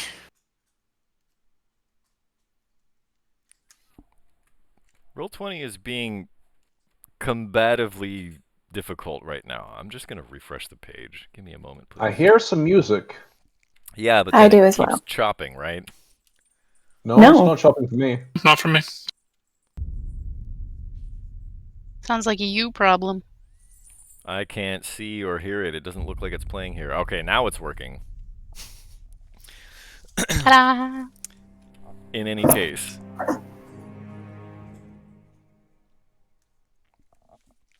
it was over a century past that the great troubles began. Fiends roamed the land to the north and west of Elturel. Fields were despoiled, livestock slaughtered, homes razed, and people dragged off to a terrible and unknowable fate. Terror gripped the hearts of all. The city's cavalry rode across the land, striking down fiends wherever they found them, but suffering fearful losses. But it was never enough. For every fiend they destroyed, it seemed as though two more appeared elsewhere. The ruler of Elturel, the High Rider, asked his people to pray to the gods for aid. To everyone's astonishment, a mighty angel entered the city the next day. Her name was Zariel, which means companion of light. The prayers of Elturel had been heard, and help had come. Zariel located the gate through which the fiends were entering the natural world, on the fields of the dead, west of the city. Zariel declared that she would lead the cavalry into Avernus, destroying the infernal host that was amassing there, and striking a great blow against the forces of darkness. The High Rider sent out the riders of Elturel, now numbering many thousands, with Zariel at their head, riding a golden mastodon. With a great cry, Zariel and her army charged through the gate. The legions of Avernus trembled and buckled, but did not crumble. Zariel was defeated, and the remnants of her army returned to Elturel, overcome with grief at the loss of their glorious general, but confident that the lords of the Nine Hells would think twice about threatening Elturel again. There were great celebrations to honor the valiant knights of the cavalry, who became known as Hell Riders from that day on. This is the tradition that I am a part of. In my last 5 years as a Hell Rider, I've seen my fair share of battle, but also done a few things to help people.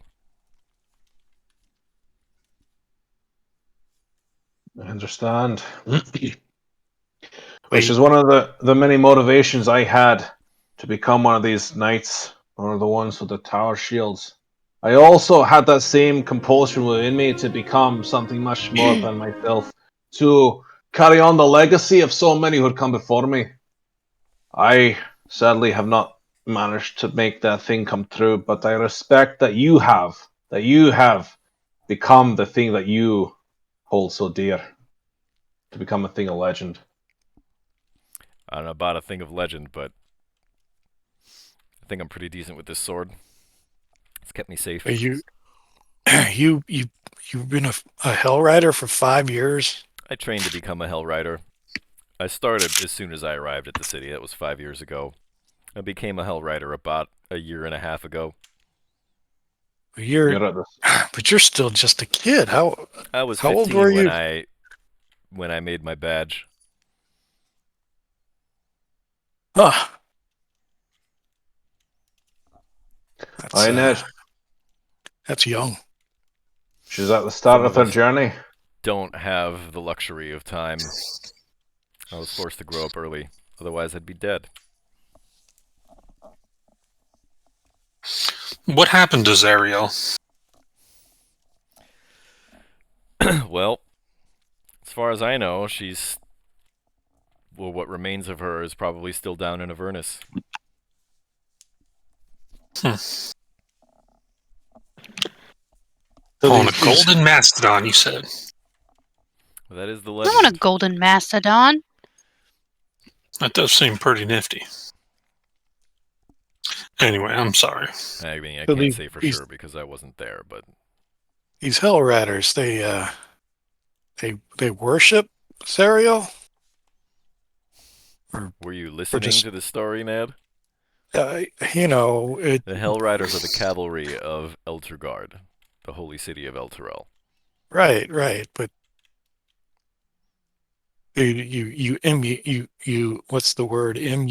Emulate. Ned has a problem with that word.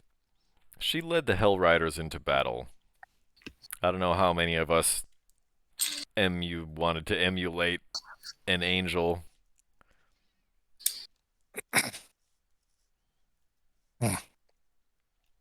Although, according to legend, she was quite fierce. Sounds like it. Lofty goal. All right. Well, do you imagine they're still putting up a fight today? I'm sorry? Your kin, the other Hell Riders. Do you reckon they're still fighting to this point? I mean, what remained of the force of the Hell Riders that rode out with Zariel came back through the portal, the few that survived. This was years ago, over a century. I see. Time takes us all, right? That scythe, it's not. doesn't hold itself for any. Very well. But surely there are more than Elnaval would have yourself. won. Are there more of your kind that has survived, or live on to this day, or are anointed like yourself? Aye, several of us. The Hell Riders are not dead. Although the few of us that managed to escape the fall of Elturel when it disappeared. Any of us that actually made it to Baldur's Gate were arrested on sight. And if you remember, that's why I always walked around with a hooded cloak. Did you ever have thoughts to rescue them? Of course. But of course my primary concern was for the refugees, and that's why I'm here with you. I see. I suppose that can come at a later date. Never mind, we have our goal set before us, and we shall see how the cards lay themselves.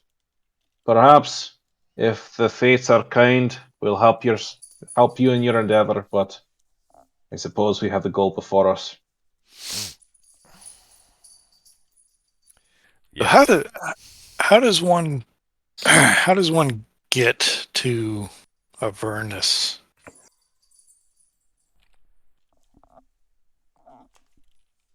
Well, I can send you there right now if you'd like, Ned. Take out my great action point. Let's not do that. Please no. I'm just kidding. I don't know with this group anymore. Just a little good fun. It's hard to tell, but these two are old friends.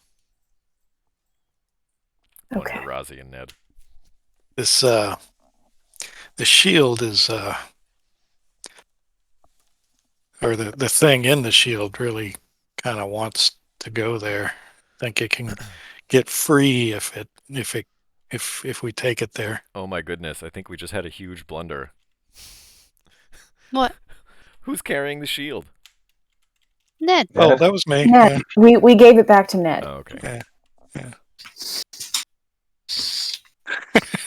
Nobody else flying can the carry the shield. plane. I remember Pants' armor shield. Yeah. He grabbed it. Pem Bree's does. wallet shield. I tried to carry it, but it was like no go. Does that mean that you attune to the shield now, Ned? Yeah. I thought I had already done that, but yeah, I guess so. I've been carrying it through long rests. I guess we're going to Avernus You early know what then. the shield does? It's a +2 shield, and it gives me resistance to fire, Correct. and I can cast fear once. I don't know how often. Actually, the shield decides when it's going to use its fear aura. Ah. However, the shield also has the following property. It can communicate with you telepathically now within 120 feet. And also it has 3 charges. You can use an action to expend 1 charge to cast Fireball, or 2 charges to cast Wall of Fire, each with a spell save Now DC who's a of dragon? 21. We gave Ned the ability to cast Fireball. The We gave Ned the ability to cast Fireball. lasts for 1 minute without concentration, Ooh. and the shield Ooh. regains all expended charges daily at dawn. Nice. Dang. Wow. Wait, how many Now total who's charges a are there? dragon? 3. Okay. I'm going to have to make a custom item, I guess. God damn, he could do 3 Is it fireballs. not already an item? I looked for it. I couldn't find a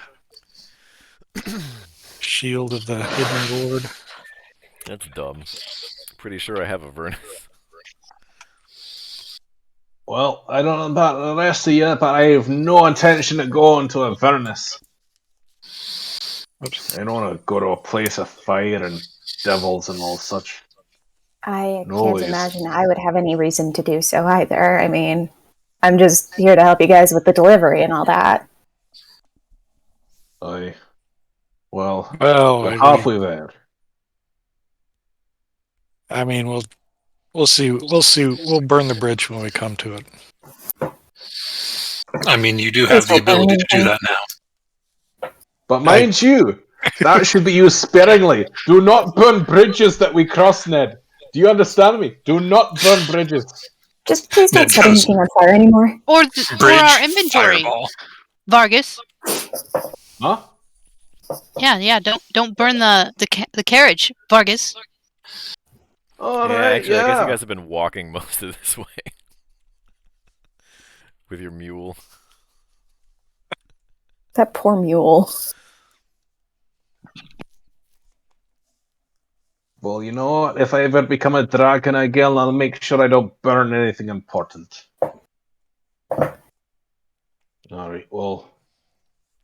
Thank you for the story, Rhea. I suppose that's shed a little light on our situation, though I still can't make a lot of sense of it to how it relates to us. But, well, I hope that we can hopefully maybe save some of your comrades if they have good intent as you do. Never mind that, though. Was it the fire fists who took your fellows The into Flaming custody? Fist. Aye, flaming fists. There was an order out to arrest them on site, so some of them did make it to Baldur's Gate, and I'm sure some of them are probably rotting in a dungeon cell somewhere. Aye. Well, Some of who? The Hell Riders. Oh yeah. at least you're not among them. You helped us out on a couple occasions. We're thankful for that, but I suppose we should press on. I mean, our duties call, don't they? I intend to see this through. Aye, as do we all. It's a good time to take a drink. Group You ever hydrate. dreamed to Thank you, group Pee-wee. hydrate? You're welcome.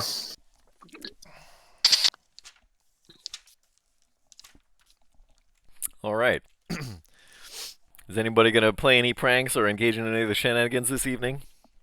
Nah, I think we've had enough. All right. Vice is gonna go behind a tree and then knock out. Just like, please don't disturb me. I want to sleep tonight, just once. Rhea throws a blanket over you Thank you. and wakes you up for your shift. The night goes by without event, without shenanigans, without anyone setting a cart on fire or chasing away pack animals. No death, nothing interesting happens other than the venison stew, which is quite delightful. You wake up that morning and you head out, and you can see that you've made a whole lot of progress. You can't see Baldur's Gate on the horizon. Over the past 4 days, however, the weather on the coastway has gradually worsened. Dark clouds released heavy rain until the roads run thick with mud, yet you trudge on, passing by friendly merchant caravans heading north. On the morning of the 5th day, the rain subsides, but the dark clouds remain. Ahead you see a path branch from the wider road heading to the sea. A raven perches solemnly on a leaning post, bearing 2 signs that point like arms toward the west. One says, "The Way of the Lion," the other says, "Candlekeep." And I'm assuming We- everyone is going to make their way towards Candlekeep, because otherwise, why else would we be Yes. here? The afternoon sun shines. I gotta move this so it can all fit in frame here. The afternoon sun shines through the clouds to illuminate the gray walls and pale spires of a time-worn fortress that stands majestically atop a rocky promontory overlooking the sea. The trail leads straight to it. And as you approach, there is something very strange about this city. Besides the huge tall spires, there's also a wrecked ship. Up way, I thought way out of the water. Candlekeep was like a house. Well, I can kind of see it's like a keep, but it's like a melted candle if you look at it in the right way. It's a bit odd. What is that ship doing up there? Not sailing. Thank you, Vargas. You're welcome. Astute observations, always at your ready. Now, I suppose it doesn't really matter what their ship's doing. We should probably go in, right? You see some people go into the front gatehouse, and the gate closes behind them as you're approaching from the distance. And when you finally arrive there, at the gatehouse, you are greeted by 3 monks in purple robes: a human, a shield dwarf, and a sun elf. Around their necks hang holy symbols of Denir, god of writing, whose symbol is a lit candle above an open eye. "Welcome to Candlekeep," says the elf in common. "A gift is required from those seeking admittance. You must donate a book or scroll that isn't already in the library's archives. Please present your gift for inspection."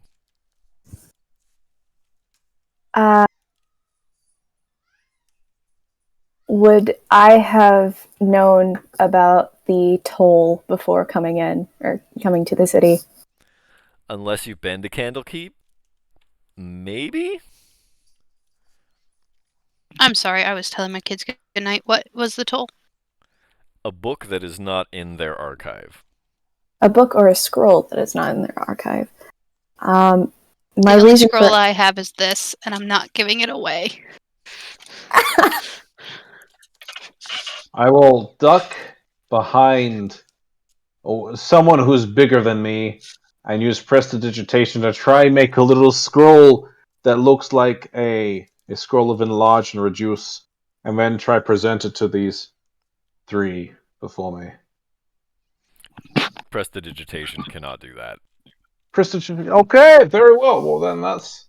Do I have paper on me, perhaps? You do have that first edition copy of Apocalypto that you picked up in Thirstwell's room with the Infernal puzzle box. Well, lads, I suppose I have something a little special for you. This one's called Apocalypto. Enjoy greatly. Oh, I've read that. That's an interesting read. Is it in the library, perhaps? It is. And then one of the other monks, the dwarf, kind of takes it from your hands, and he smacks the sun elf in the chest and says, "This is a first edition." Oi. And they all kind of More or crowd less. around it and start thumbing through it.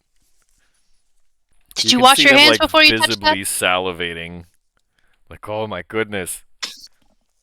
Well, I suppose you already have that one, and I start to take it back just to see how they react. They kind of like slap your hands away, like really feebly. They're like, no, no, no, this is perfect. This is a first edition. No, but you already have it though. Not one like this. Okay, but you have the But the copy of cover's the in book. the original Inferno. Look at this. This is beautiful. This is going to go Yes, but right it's into against. the archive. We know exactly where this is going to go, don't we? This is against the rules, though, right? No. No? not at The all. first edition. Vice, they recognize the value of this. Let them It enjoy doesn't matter the whether or not splendid it's life valuable. left It in matters whether or not it's already in the archive. And if it already They is, then don't have a first edition, Vice. You know, this Are is you kidding special. me? We If have you to get check something, this against later editions to make sure that it's, that it's word for word verbatim. This is going to be such a Exactly. fun summer. Well, so we have a summer. Very well. Well, we shall venture forward, and we have business here. Do you mind? Oh, of course, not at all. And they kind of walk out of the way. The Sun Elf whistles, and the gatehouse opens. well, in that case, I will hold on to my ledger. Follow me. I suppose I shall lead us the way. As you walk in, one of the monks follows you, the Sun Elf, and he starts to tell you about various things, various attractions, so to speak. There is the archive, but only certain parts of it are available to the general public. You have to have, rank and station with Candlekeep in order to get into the more restricted areas of the archive. There's lots of sensitive information. But also, there is a pub called The Hearth, and it's not far. I will draw him in close and say, hey, we're on a specific quest here. We need to bring maybe a shield that's been most desired by someone here. And we need you to take us to that person. A shield? I think there's Infernal puzzle box. you want Silvera. Aye, we want to learn. I'll send a message to her. Why don't all of you go and have a bite at the hearth, and a messenger will come and fetch you. You best be quick. Where do they source their apple juice? Oh, well, usually we buy everything from local farms up and down the coastway. Small businesses? Mostly, yes. Okay. All right. I'll keep that in mind. Any farm specifically or just general? I mean, if agriculture is one of Vice's hobbies, then you've probably heard the names of the farms because they're not far from Baldur's Gate. I mean, I gotta know where they source their apple juice. It's you the an apple- Mott's family. Are you an apple juice connoisseur or something? What do you mean? It's all the same No, shit. it's just there's a difference between the good apples and the bad apples. So you want the good What apples. difference? Ah, Apples here are we apples. That's a minor dig at our party, by the way. The Yeah. bad apples. I'm gonna find some bad apples and I'm gonna spike whatever juice you're drinking. Yeah, my favorite back. apple juice comes from the Reds farm. And they're just in the back popping open cans of juicy juice. Somebody Kids. pours a Capri Sun. I'm gonna have to learn how to ferment apples just for you one day. I'd be Never flattered, mind but that. I would have to politely decline. Of course you would decline. Ooh. Never mind, let us continue then. Let's go to one of these taverns. You can ask your questions there and find your special apple juice. Special All juice, right. apple juice. It's not special or anything. It's gotta be good apple juice. Be lucky for a spike of water. I didn't hear what he said, but it sounded like a threat. No Something about offense, me spiking lady. water. Ah, of course. I am now deeply uncomfortable.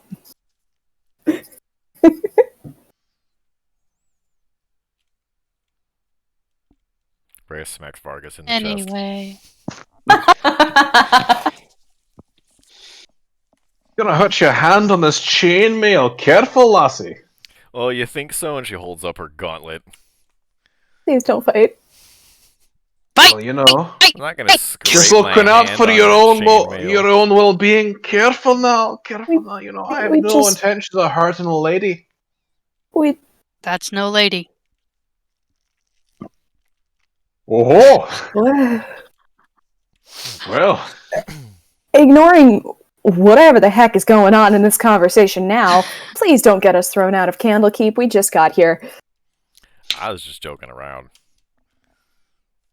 she And got you're- the right parts. Your humor entertains us every single time, Rhea. Thank you.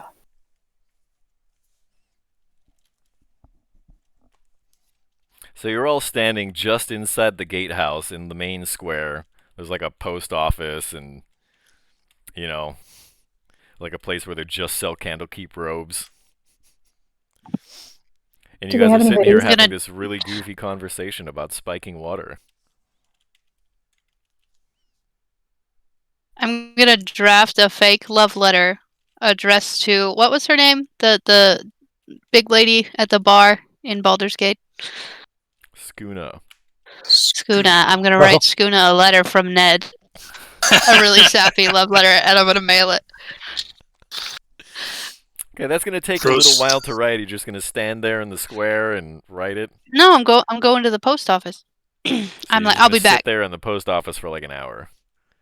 It's not You gonna gotta take me an forge hour his to write a letter. handwriting. It takes BB, a did little while you- to write things by hand. Did It's you like redeem a Especially good when you have to use hydrate? all the right words to make it really sappy and goofy. She just goes there. right, Roses are fine. red. Roses are red. Violets are blue. My name's Ned. I'm terrible at rhyming. All right. XOXO. Do you like me? Yes. No. No, maybe. You fold it up into that odd little star shape.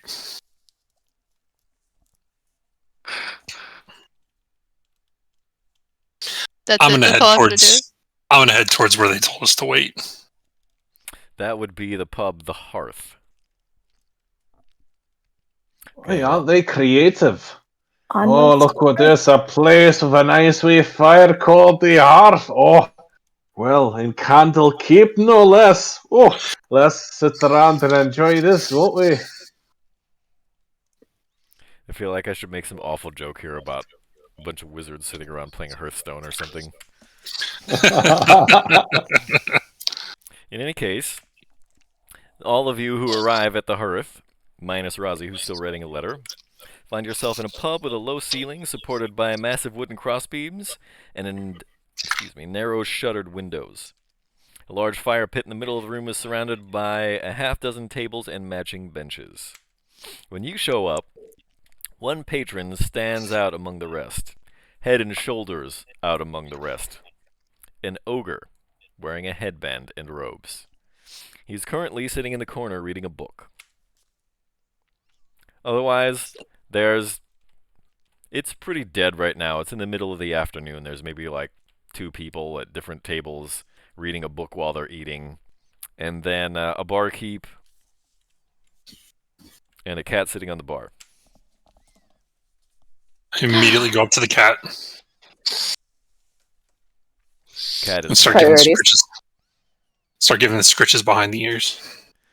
its ears perk up a little bit, but its eyes don't open. Its tail wiggles a little bit, starts to purr. All right, you guys can go to Avernus by yourselves. I'm done. I'll go up to the ogre who was reading a book and just sit next to him and be like, hey, you fancy a drink, laddie? He puts the book down just a little bit to look at you, and he's looking way down at you because he's an ogre, right? He's sitting and you're standing, and he's still like looking way down at you. And he says, "Why, yes, that'd be delightful. I'd love a drink. Are you buying?" Aye. Indeed. How about a drink with a company? Even better, right? I mean, there's plenty of room. Very well. Hey, lassie, bartender, 2 drinks. Over here. 2 drinks magically appear at your table. Oh, And delivered, wonderful. of course. So, what are you reading there? He holds up the book, and you can see on the cover it is entitled The Sum of Theology by Saint Vithira, the servant of God Ogma. You would probably know that. That's the god of knowledge. Quite the hefty book you got there. I wouldn't expect that in an ogre's hands now. What do He you looks down make at of you it? and says, now, let's not be racist. Oi, don't get me wrong. I'm not disparaging here. I'm just impressed. He leans I know back what it's and like. he laughs a little bit. He gives one of those really good belly laughs. You can see his huge ogre gut jiggling up and down a little bit, and he says, A good relax, chortle. I'm kidding. Are you Fox, Oi, are you being never rude in the mind. City of Scholars? We just got Never here. mind that. I myself am a bit of a theologist myself. Oh, I see you're at least halfway through a book. What do you make of all that? It's very interesting. You know, the pantheon of this world is actually fairly rich. It's kind of a tapestry woven in painted with That, time. aye, you could definitely put it that way.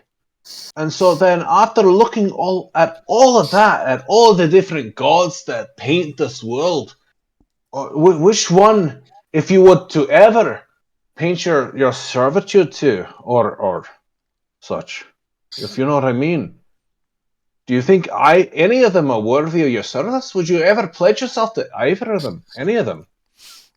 He kind of reaches into his robes and pulls out a matching holy symbol, matching the ones that you saw earlier. Denier, the candle above the open hand, or the open eye. Ah, I see. Knowledge. Knowledge is your one. So what drew you to knowledge then? Well, knowledge is a pursuit in and of itself that is worthwhile. But if you're asking how I came to be here, because there are no other ogres here,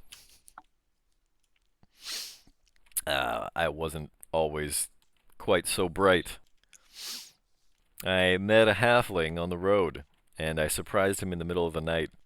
Took my big, huge club and smacked his tiny little head.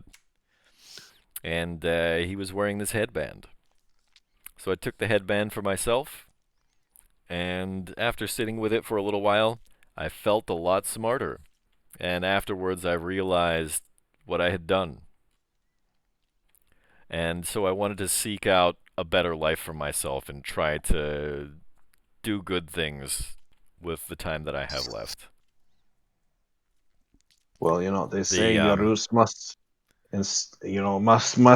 descend into hell before the leaves must, arise to heaven. And so for you, you've lived both of these. You've found your consciousness in such a way.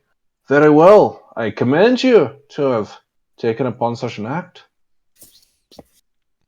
And now the punchline. The community calls me Little One.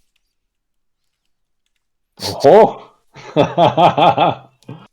Well, I suppose there's plenty of libraries for you to extend yourself in, yes?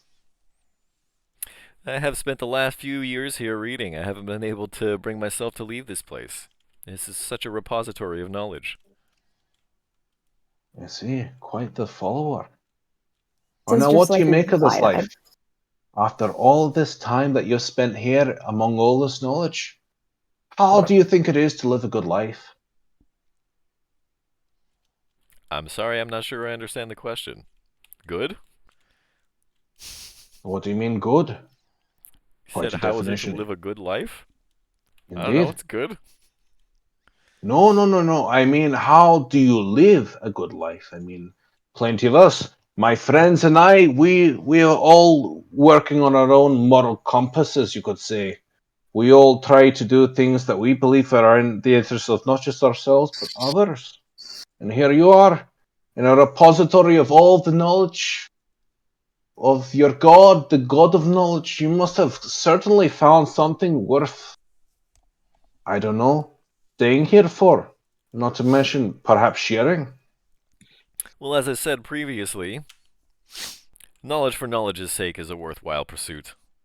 Only armed with better knowledge can we better serve the people around us.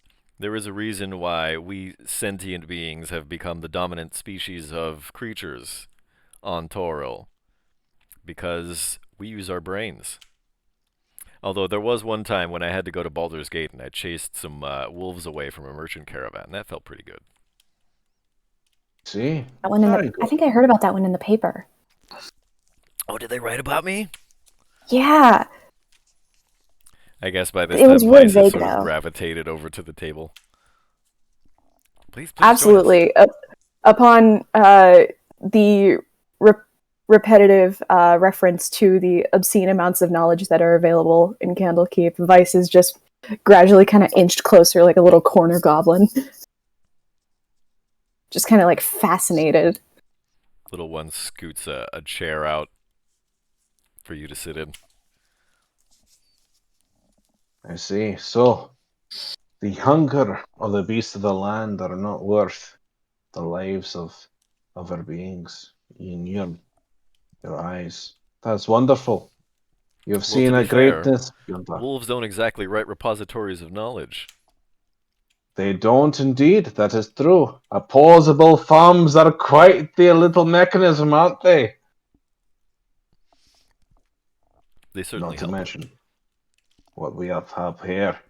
Now, you as an ogre, have you ever thought of trying to reach your own kind or something that would reach them, trying to put into words that could never be said by us, other folk who could not truly understand them? Have you ever tried to think what could you put into your own language that they would understand in a way that might change their way of being?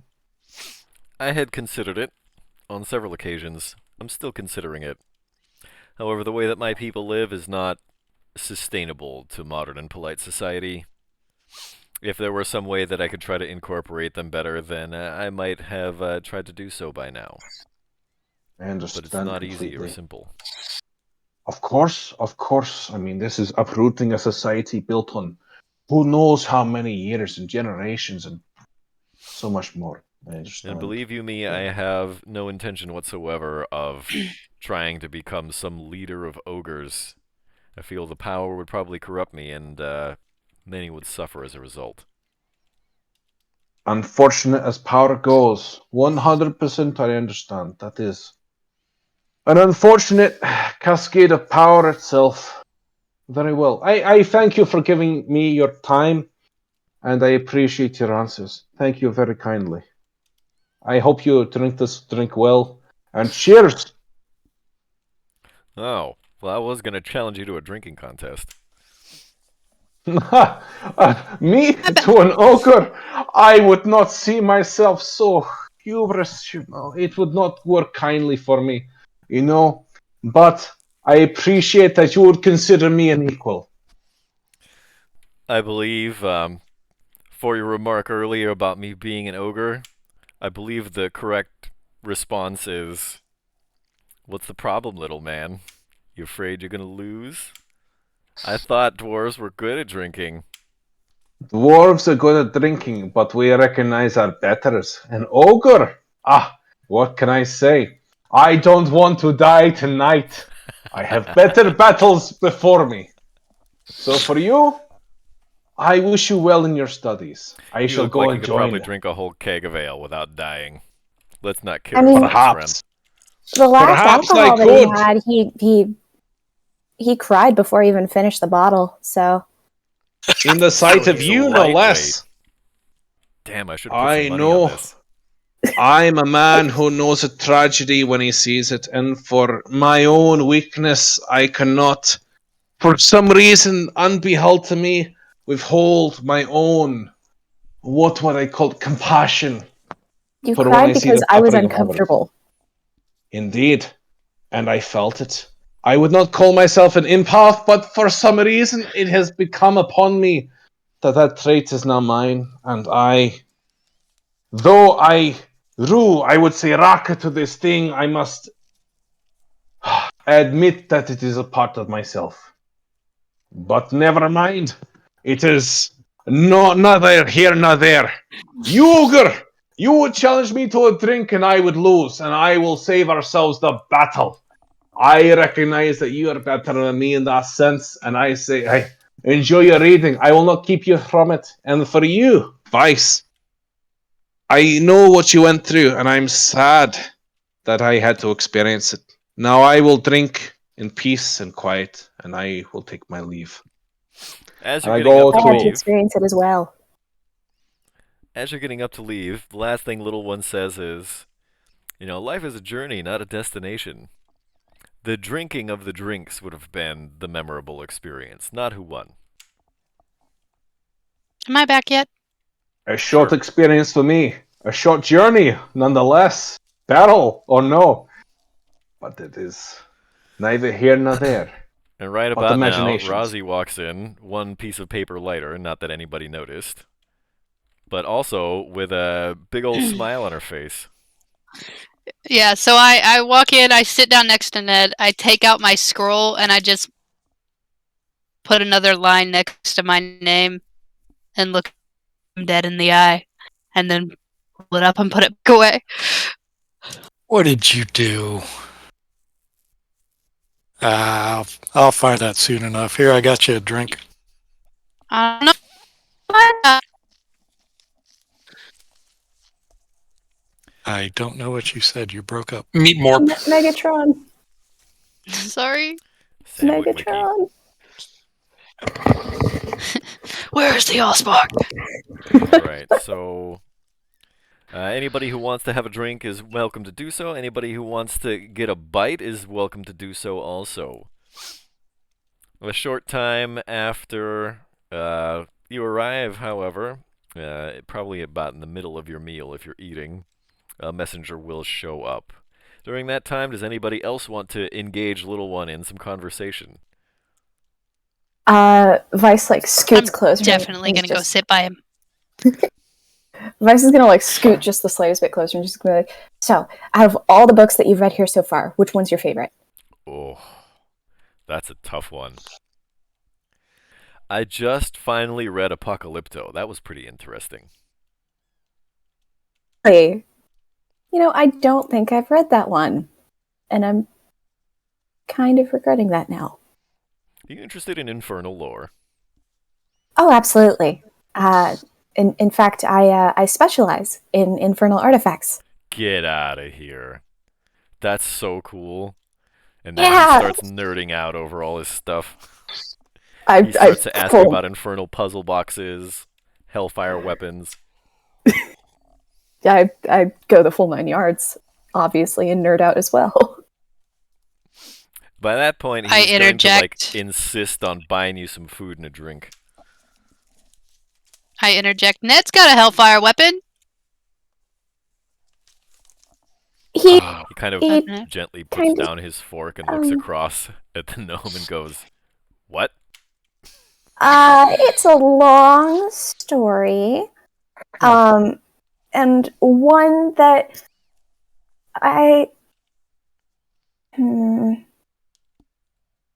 it's hard to explain without going into the question of, is this too much detail for a conversation with somebody that you just met in a bar? I'd love to tell you, but that is, of course, at the permission of Ned. As to Ned whether or just not- shrugs. All right, cool. And then I just start just explaining. Can I see your hellfire weapon, please? Yeah, sure. He Cool. holds it out. I'm gonna show it off and just explain it like I'm in a friggin' museum. His eyes get really big. So that means you told him your how Ned audio's came not coming across this weapon, right? Pushing the wrong button there, Ken. So that means you told Little One how Ned actually came across this weapon, that he signed a contract and all that. I didn't explicitly state that he signed a contract. I'm just explaining the weapon. Ah. So then, while you're, performing, some basic strikes and stuff like that with the weapon, and it's like freezing the air, Little one looks across the table at Ned with these huge wide eyes, right?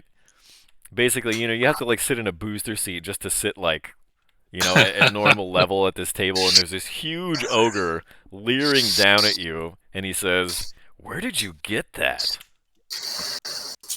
Just some guy at an auction. An auction. Goodness, what did that cost? Cost your eternal soul. Let's just say I'll be in debt for a while. And as the understanding kind of washes over him, you can see his expression change. And he goes from being really happy to like all the color draining out of his face. You all right? You want a drink? We are working out You look a some little. legal matters regarding the subject, but we're trying to remain positive. Yeah, you look a little green there, buddy.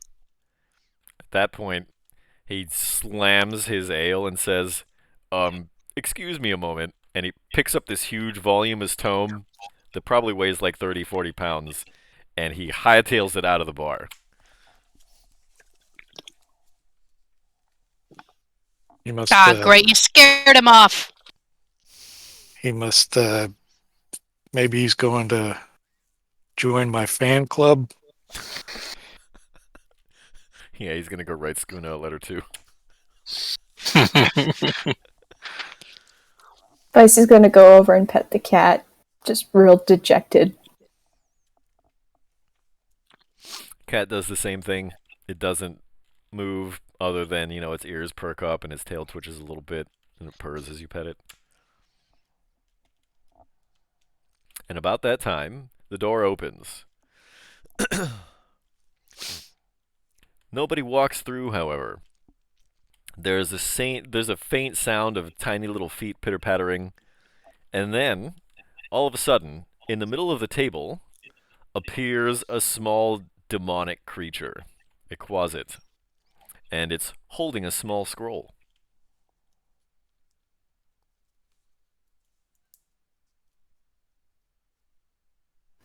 Vice is going to very tentatively reach out and hold her hand open, anticipating the scroll. The tiny little scroll drops into your hand. And the Thank quasit you. hops down off of the table. Have And then a turns nice invisible. have a nice I day. want one of those. No, you don't. Vice is gonna open the scroll and read it aloud. It's an invitation to meet Silvira Savakos at her tower, and there's a set of directions to navigate through Candlekeep to the tower.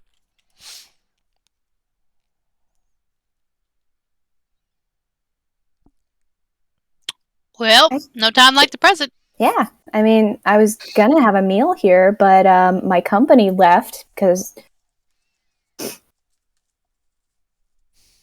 reasons. Did Razi drink that drink that I gave her? Sure. Razi, did you drink it? Oh yeah, for sure. It had some of the stuff from the bottle in it. The poison? Oh, you motherfucker! Point Ned. Oof. Just a little bit though. It's mostly ale. But I rolled a 25. There you go. Oh. You're still gonna wake up puking at midnight.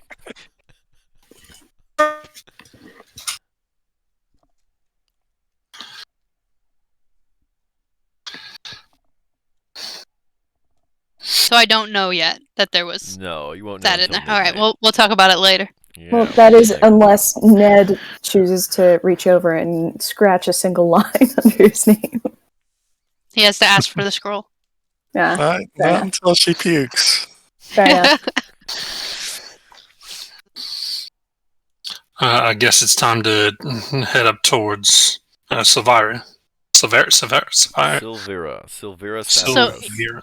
Even with a nat 20, I'm gonna wake up puking. Yes, because you're not taking any. That's not fair. You're not taking 96 poison damage.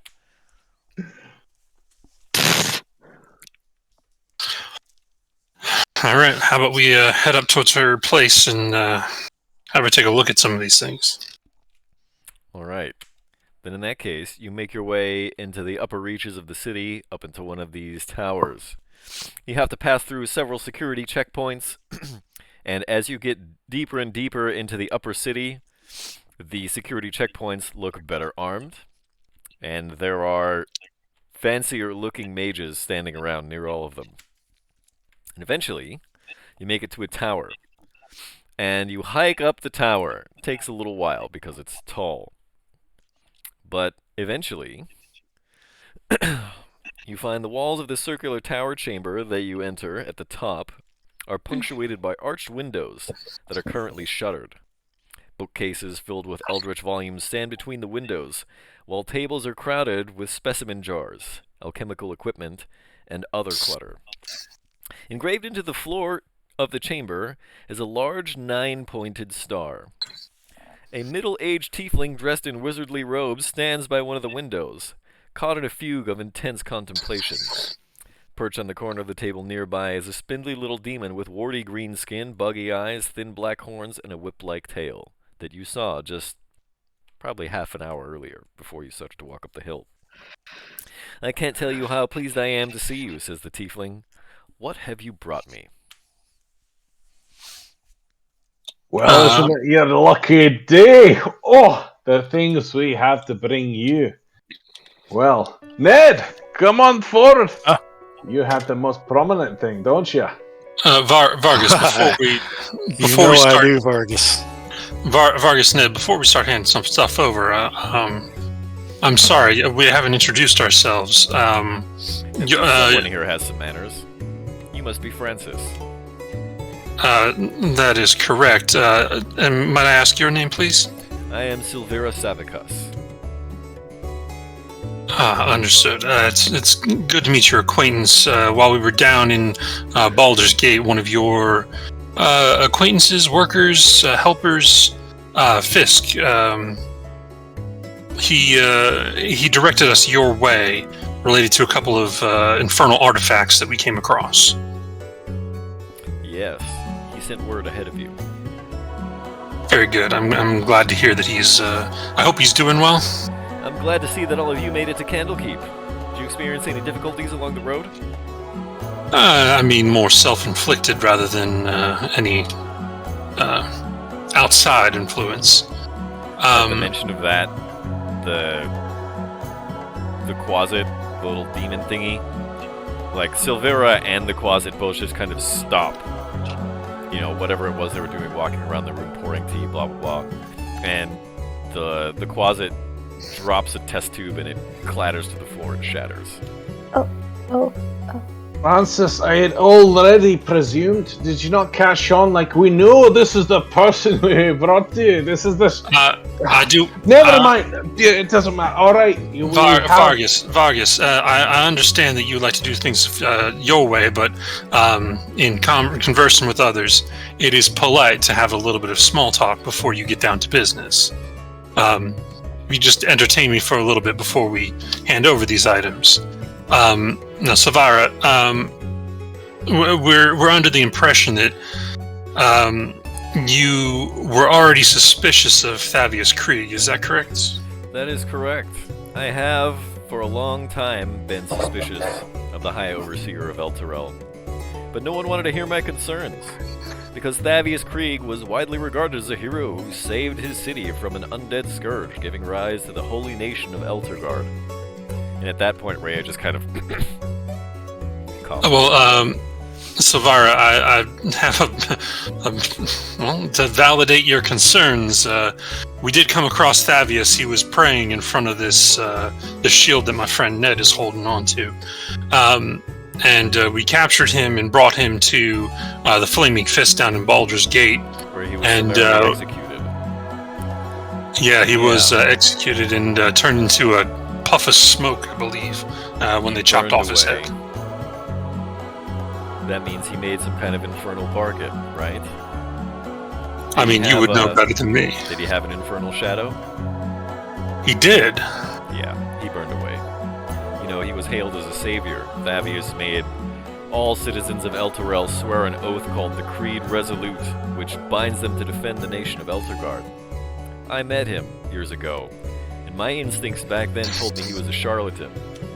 Afterward, I grew to suspect that he had cut a deal with one of more powerful devils, using the Creed Resolute to bind all Elturel to his dark deal.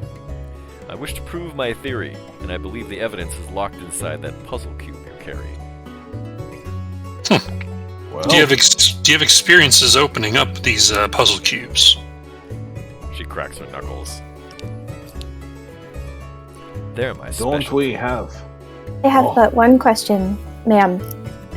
My name's Vice Irving, by the way. Real honor to meet you. Can I help? Sure. Yes. Absolutely. Like a nurse to a surgeon. Well, what we have here might just More interest like you. a surgeon to another surgeon, but yeah. As you wish. Let's Well, see this puzzle box, shall we? in any case, very well. Take a look at this. I couldn't crack it myself for whatever. I don't know what I was lacking, but it just didn't click for me. But I hope it clicks for you. She takes the puzzle cube, but not with her hands. She mage hands it so that it levitates in the air, and she turns it over and looks at it for a moment. And she asks Vice to go over to a table by the window and fetch a flask of dark liquid.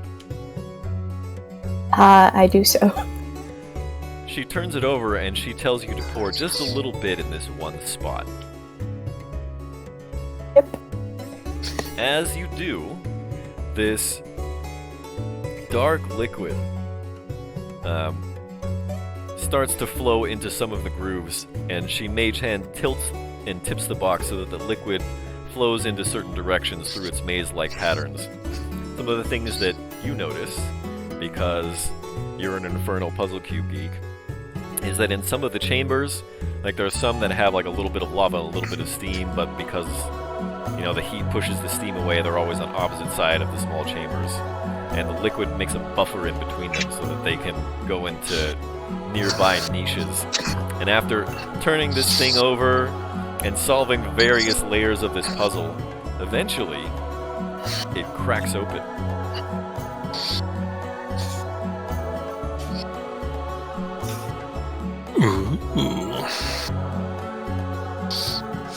Inside the box is a stack of 9 chain link plates, each 3 inches on a side, cast of dark iron and stamped with infernal runes. Anyone who understands infernal can translate. I understand Infernal. And so the two of you sort of in unison start to recite what's on the plates. Be it known to all that I, Thavius Krieg, High Overseer of Elturel, have sworn to my master, Zariel, Lord of Avernus, to keep the agreements contained in this oath. I hereby submit to Zariel in all matters and for all time. I will place her above all creatures living and dead. I will obey her all my days and beyond with fear and servility.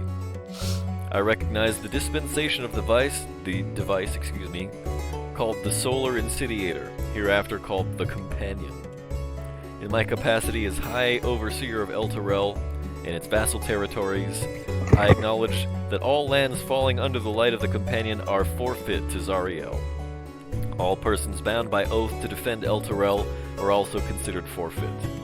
I further recognize that this dispensation will last 50 years, after which the Companion will return whence it came, taking Elturel and its oath-bound defenders with it if that is Zariel's wish. All this is my everlasting pledge. And at this point, I need everybody to roll me a perception check.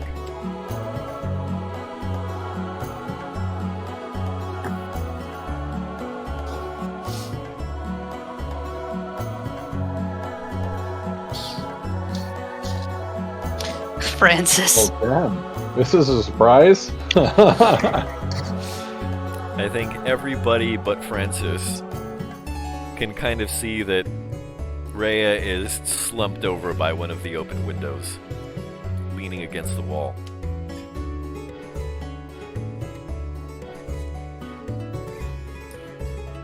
Well, that can't be good. I will put some distance between me and Rhea, and if she attacks anyone, hold an action to cast a first level. What's it called? First level magic missile on her. She's not slumped because she's going through a transformation. She's upset. Yeah. I'm gonna walk over and slap a hand on her shoulder, say, "Alright, kid?" And she looks over at you, and she takes her hands away from her face. You can see that's now where her face was, and her hands were. You can clearly see that she was crying, but as soon as you make eye contact, she kind of stiffens up. You know, pulling out her soldier's resolve. And she just kind of wipes her face. Yeah, sorry. I'm sure that's kind of rough for you to hear. My whole city, everyone that I knew, they were all in that city.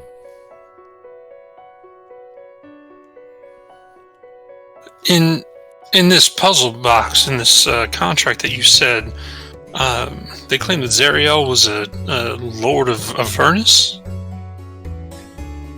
Silvera just smiles and says, "You're not very well versed in the Blood War, are you?"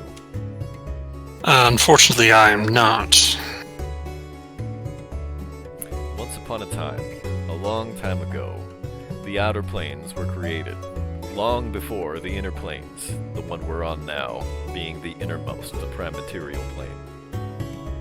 When a mortal soul dies, they go to whatever plane most aligns with their actions in life. Those who believe in order, but still try to take everyone for themselves, often become devils. These are what you would call infernals, right? And many people who are evil, who don't care much for law and order, and only for the whirling chaos that they create around them, often end up in the abyss as demons. For time immemorial, since the invention of the first mortal soul, there has been a long-standing war. Because as time progresses, the reincarnated mortal soul generally tends toward chaos eventually. And so, basically anyone or anything who becomes evil, of which is probably the great majority, everyone's got at least to leave a little evil in them, and over the course of time it starts to come out. Most souls end up in the abyss, and because they don't want to be contained, they thirst only for hunger, destruction, death. Eventually, they end up leaving. They sail the river Styx all the way from the abyss to Avernus. And in order to keep all of the Outer Planes from being overrun by this demonic incursion, the devils have formed legions. And so they meet this host whenever they leave.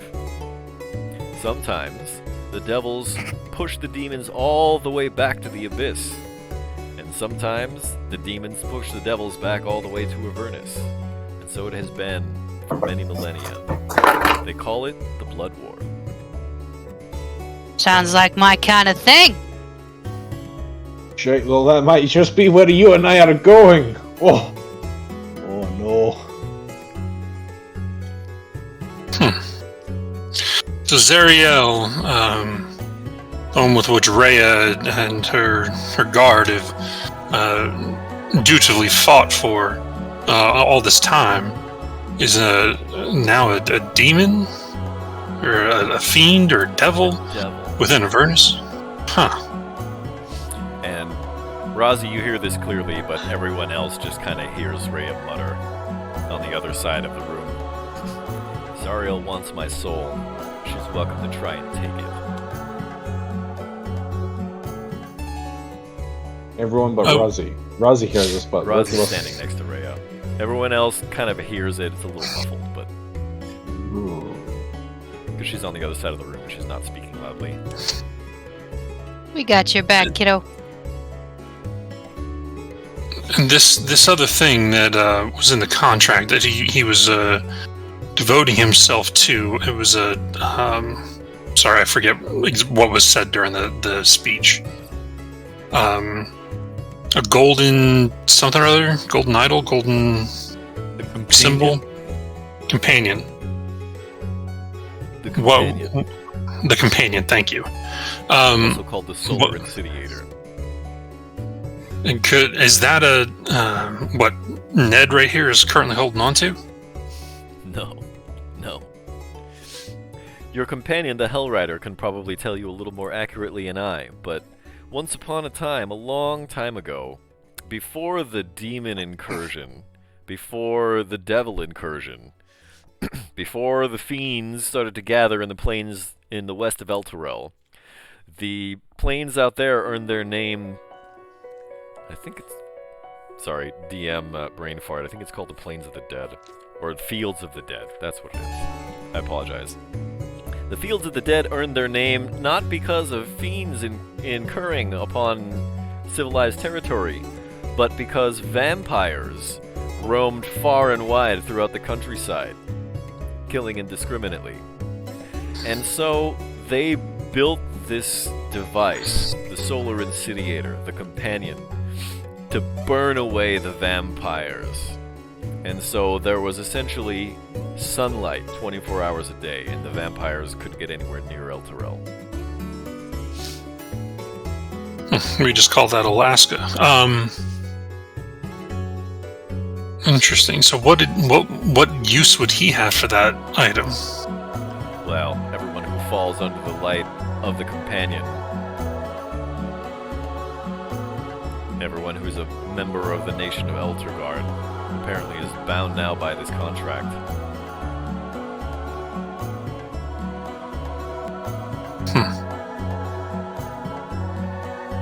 So all of these people are servants of this evil deity or evil person. They're cannon fodder in a war they can't comprehend. And many of them may be us throughout the country that may have escaped the city itself. Rhea says, she mutters from the other side of the room. Most of the city's population is going to be maintained inside the city, more or less at all times. We're sort of cloistered, not terribly unlike things are here in Candlekeep. And I was almost alone out on maneuvers. Almost all the Hellriders have to be down there. A sad blessing, if you may call it. I mean, better than here above, working their deeds. But that's a lot to take in. I mean, Right about now, a light bulb goes off for Ned, and he said, "Whoa, wait a minute, Rhea, did you swear fealty to that guy, the guy that got beheaded?" I recited the Creed resolute, but I'll be damned if Zariel's getting my soul. She spits out the Literally. Yes, you will. Yes, you will. So then, how do we make sure that Zariel doesn't get your soul, Rhea? That I don't know. We should that point- kill her. Silvera pipes up and says, "There is maybe a way to undo this contract, Ned perks up. but you're This going is to have one to go contract to of many Avernus that- to make that contract null and void." Whoa. Hold on. In order to negate and nullify this contract, we You're have going to, have to follow ourselves. Elturel. We're going to have to go to Avernus to negate this contract. That's the only way to be certain. And I'm sorry. So you're asking mortal beings like ourselves to travel to literal hell in the hopes that we can negate this contract. I'm not asking you to do anything. I just opened the box. Don't act like it's the first time anybody's told you to go to hell, Frankie. I've heard the expression to go to hell and back, but this is literally to go to hell and back. I mean, you have the box, you have it, you heard the contract and everything. There's nothing you can do. Nothing you can do to make sure that, like, this is void. Nothing. Not from here, no. And I sort of have other duties here. I don't think that my attentions can be spared for this matter. Although dire, and I sympathize with the citizens of Elturel and the nation of Elturgard, but I really can't do anything about this right now.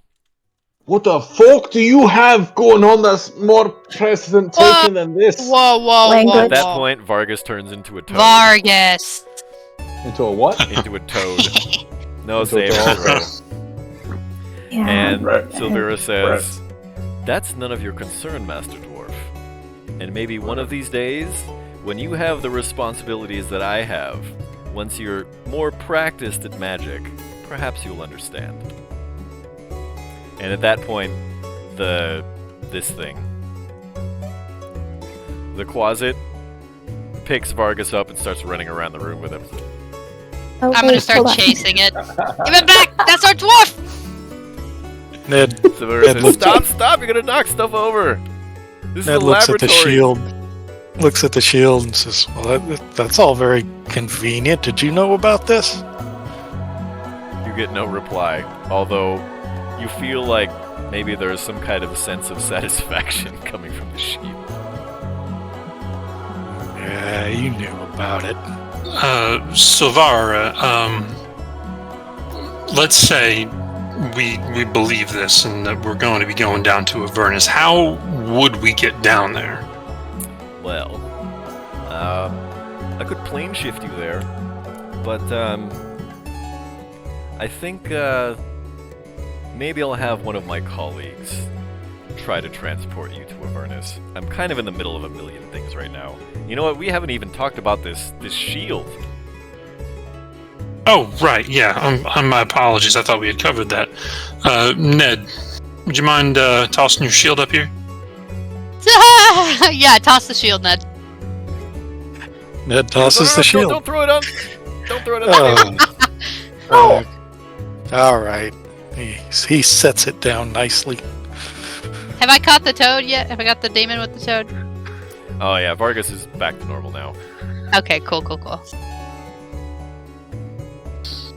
Okay. And Trevor!